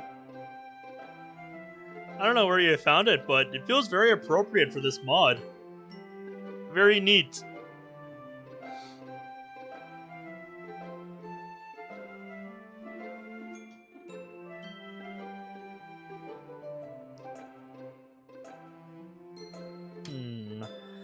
It means that the sea is trying to get your attention. That makes some sense. You try the next one. Get a little bit startled. I have no clue how to do this. Take a good look at the paper once again. Its appearance unmatched, its purpose unknown. Unmatched as in unique, right? Yuri nods her head, curious as to how I will proceed. Purpose unknown speaks for itself, doesn't it? Sometimes things seem to speak for themselves, but the more you think about it, the more you find that it hides its true meaning. Do you think it means something other than nobody knows what it's for? It's always possible. What if it has multiple meanings? As a result, no one knows which is the correct one. Huh, I didn't think about it that way. You have to use that mindset if you want to interpret a story. Don't think of just one person, try to think of as many as possible. That way... She abruptly pauses. Sorry, I got carried away. I never quite gave you a chance to speak, did I? No, it's alright. I really like your advice, actually. A soul of emotions brushes past me and I shake it off as quickly as it arrives. Jeez, that slipped right past my brain without giving me the chance to think about it. Yuri looks at me, studying me after I gave my response. Thank you, MC. I looked away, feeling a twinge of embarrassment upon my face. I'll take the next one. Let's see. Yuri peruses the paper with her finger. It hides tears, events long marked. My understanding of this line is that the sea hides some form of traumatic past, those events long marked.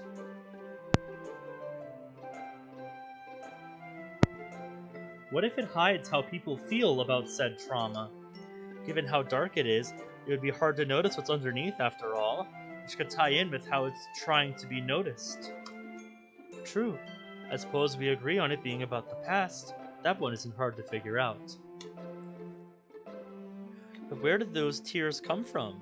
That's the question.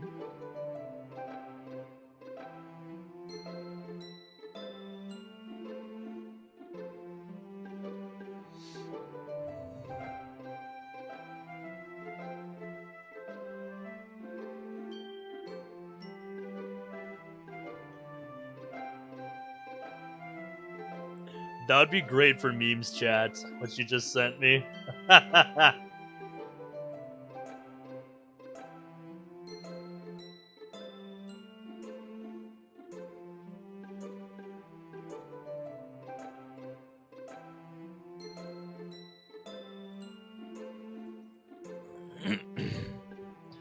Do the tears come from the past, or what someone thinks about the past? Maybe the next sentences could make it more clear.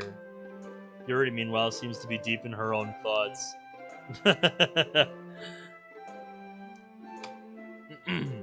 Why must it hurt, events yet atoned? This leads to credence to my trauma theory I mentioned earlier. Of course, the same principle could be applied to any upsetting event in the past, not necessarily trauma, but...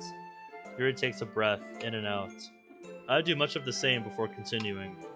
Our consensus so far is that this poem is talking about the past, right? I believe so, yes. And your analysis would fit, wouldn't it? If someone were to have a past they were not happy about, naturally they would feel hurt by it. I bite my lip a little. Also, looking back on that first part, why must it hurt? If you think about it, it takes a certain force of will to get through certain past events, regardless of how deep they may be. Getting through them, as in to be free from, or... I give her a small smile accompanied by a shrug. Honestly, probably both. Both. Yes, both is good. Freeing yourself from the past and fighting against it, both take a lot of effort and force of will. Which I guess leads to our next line. Only one knows, a person of will. Only one person understands the sea and has the answers. That seems No, I don't think it's that simple. I take a look at the paper, then back at Yuri.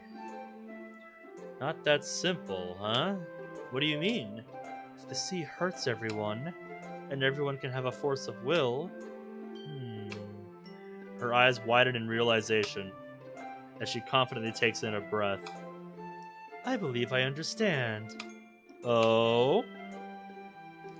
I find myself leaning closer to her side of our two desks, looking over. Only one knows, as in only one type of person. That makes sense, though what type of person is it referring to? You see, everyone wants to be at their best. But how many people actually achieve that, MC?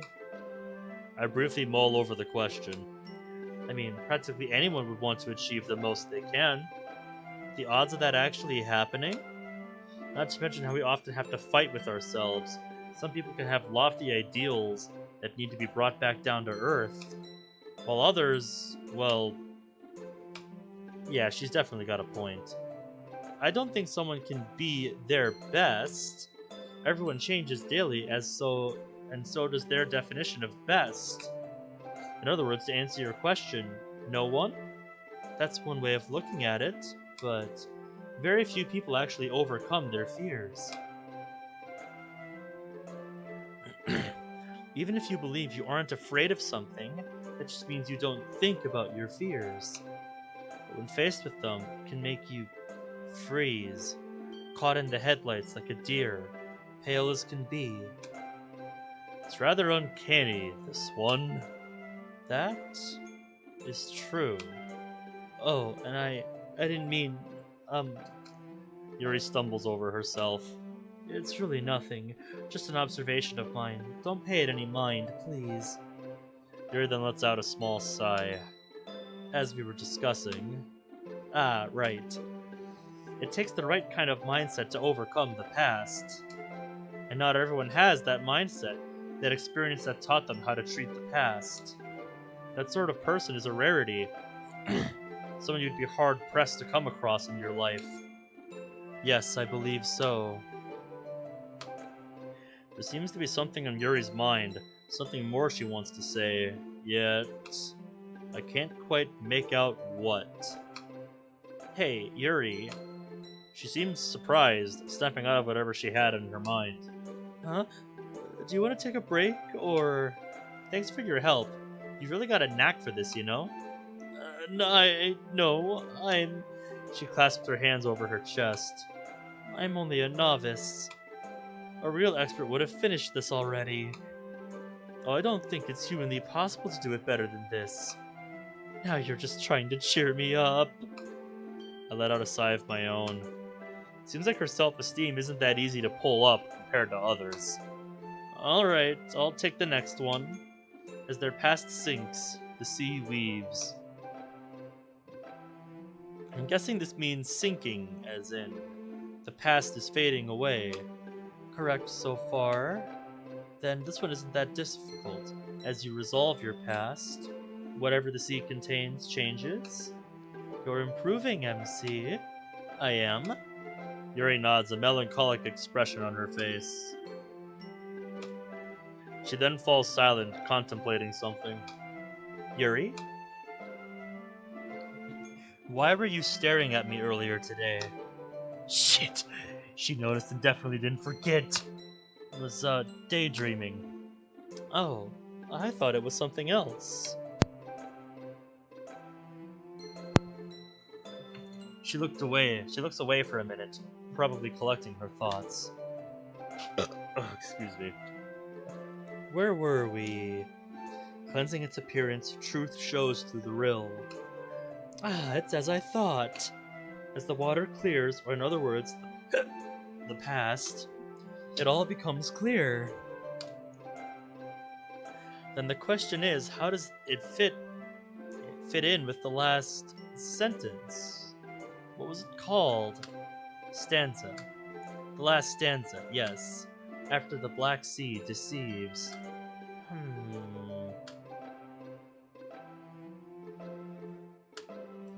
Yuri looks on, awaiting my response. I'm guessing it means the sea isn't fully forthcoming? It takes that specific person, the one with will, to see through it. Sound about right? Yuri nods her head in agreement. If we piece all this together, what do you think this poem is about? Conflict? Yuri contemplates my response, before giving one of her own. I was thinking more along the lines of being hurt. But both concepts involve wanting to be noticed, hiding our true feelings, and not always being resolved by just anyone. Once it does get resolved, it shows the truth. Ah, nice! Well, I'm glad you're home, Cerberus. Because we're in, I believe we are in the new content now. And, The book we have chosen has led us down Yuri's route. So we're doing Yuri route. Once it does get resolved, it shows the truth. We both have smiles on our faces. Seems we cracked the code.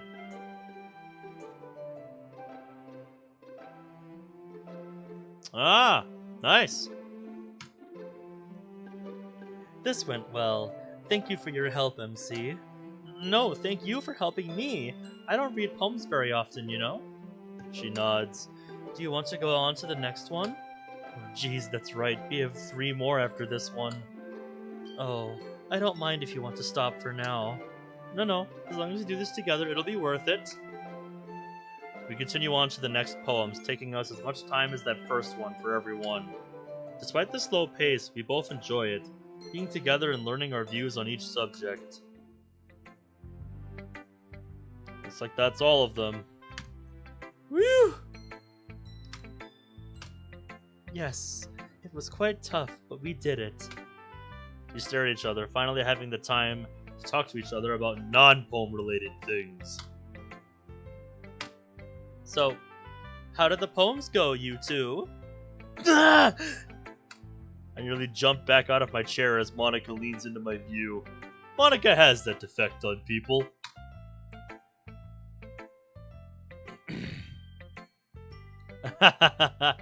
Oh, sounds like fun.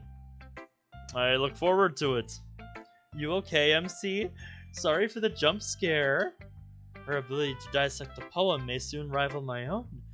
If expedience in one's learning is a representation of one's analytical skill. I regain my breath. I had an unrivaled teacher, which made all the difference. Yuri blushes and looks away. It would seem I've given her one too many compliments for the day. That's great. Monica smiles, proud of us.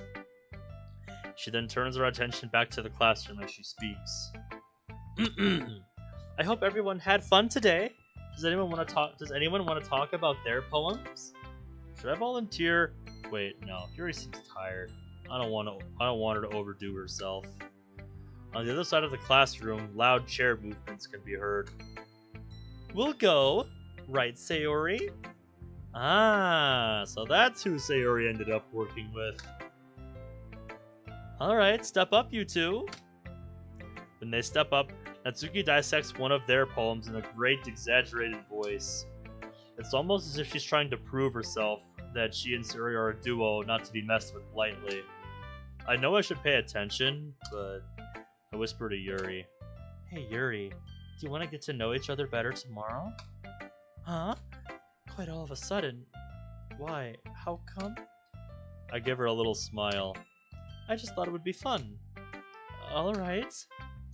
Natsuki continues to talk about their poem in great detail, with Sayori pitching in here and there. Eventually coming to a close, the two finally sit back down. That was great, you two. Fine analysis from the both of you. That's all for today. I'd hope to see you all again tomorrow. Everyone smiles at one another as they go back to pack up their bags, and as I turn to Yuri, she's already gone? Where did she go? How is she so fast? I hope she's okay. Finishing up with packing, I attempt to walk as fast as I can to try and catch up with her. But she's nowhere to be seen. Suppose I'll head home then. See you tomorrow, Yuri. Alright. October 26th. I think that is a good place to leave off for the night.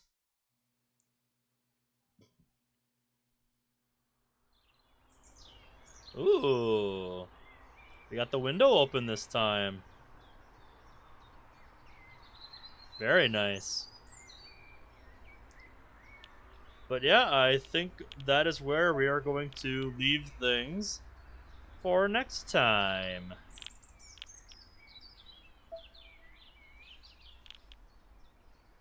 Like I said, I'm definitely going to need at least a couple more episodes to dedicate to this mod to showcase everything it has to offer.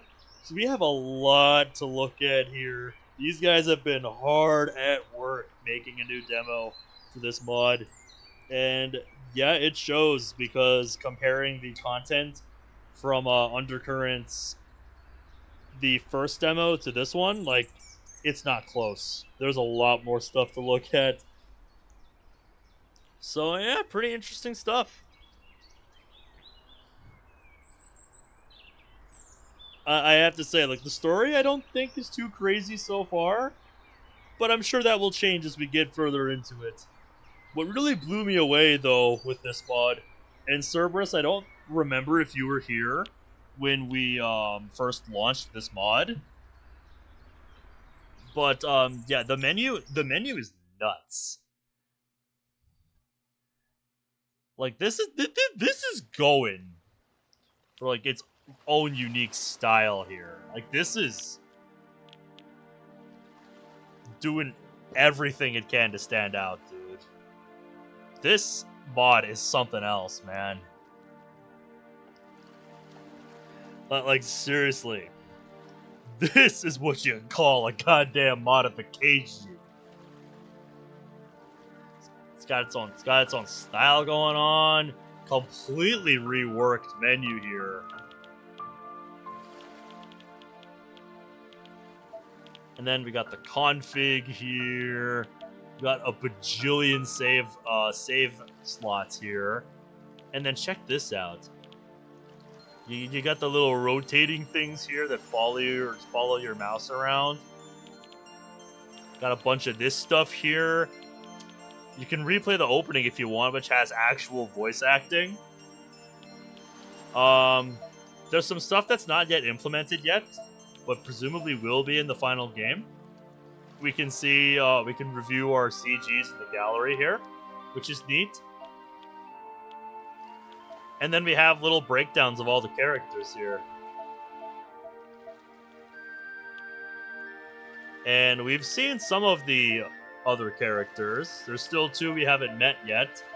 But yeah. We've got Aika, the new debate club leader, having taken the spot after Monica left to form her own club. Sly and meticulous, her love for puzzles and mysteries makes it seem like she knows more than she's letting on.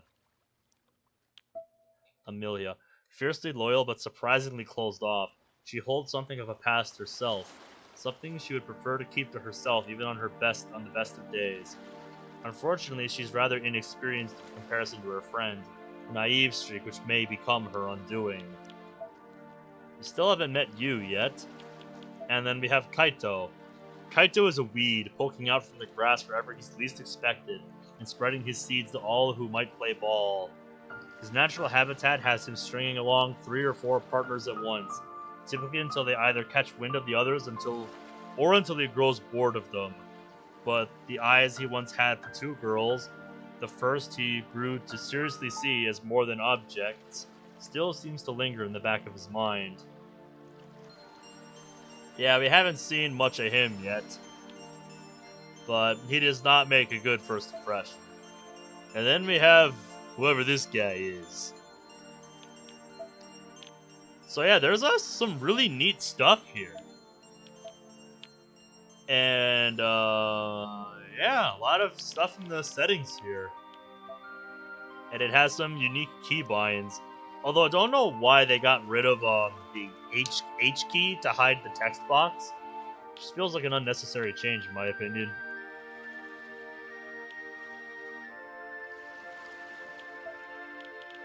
So yeah, that was Project Undercurrents. Thank you for checking it out on this one-off here. Cause yeah, I'm definitely coming back to this one. Cause I want to see just how crazy this gets. Cause it's like,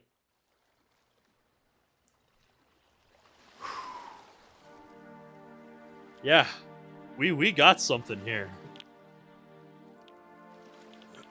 Oh, they also have all their socials here as well. Yeah, they have their own website. The website proclaims the most expansive mod for DDLC ever. That is the claim that they are making on their website. I don't know if I'm convinced yet, but they sure do impress. I need to see more of the story, though. So that's what we're going to explore more next time. Yeah, I saw the notifications. You have quite a few, don't you?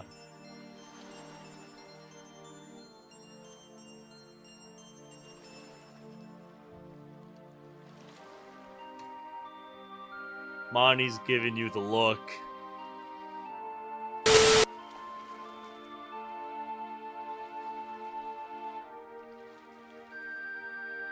Alright, so we got 3 of them here. That one's just really cute. Then we got this one, which is like, oh yeah. And then this one's just like, oh, hey. Nice stuff. Nice stuff. So, yeah, that was demo night. I'd say this was definitely worth it. Now I gotta figure out when I'm gonna be able to slot this one in again. I've got so many active mods that I'm currently playing, dude. It's crazy. It's so hard to keep track of all this stuff. But that's a problem for future me to figure out. It is 3:30 in the morning, and I am probably gonna go to bed soon. So yeah. That's all I got for tonight. We'll get into some more of this next time. I look forward to it. So yeah. Thank you guys for watching. And I will see you all next time. With more Steins Gate tomorrow. We're finally getting back into it. And oh boy, I'm excited. Because, my commentary partner, Caleb, has something planned. If you know, you know. So yeah. Till then, take care.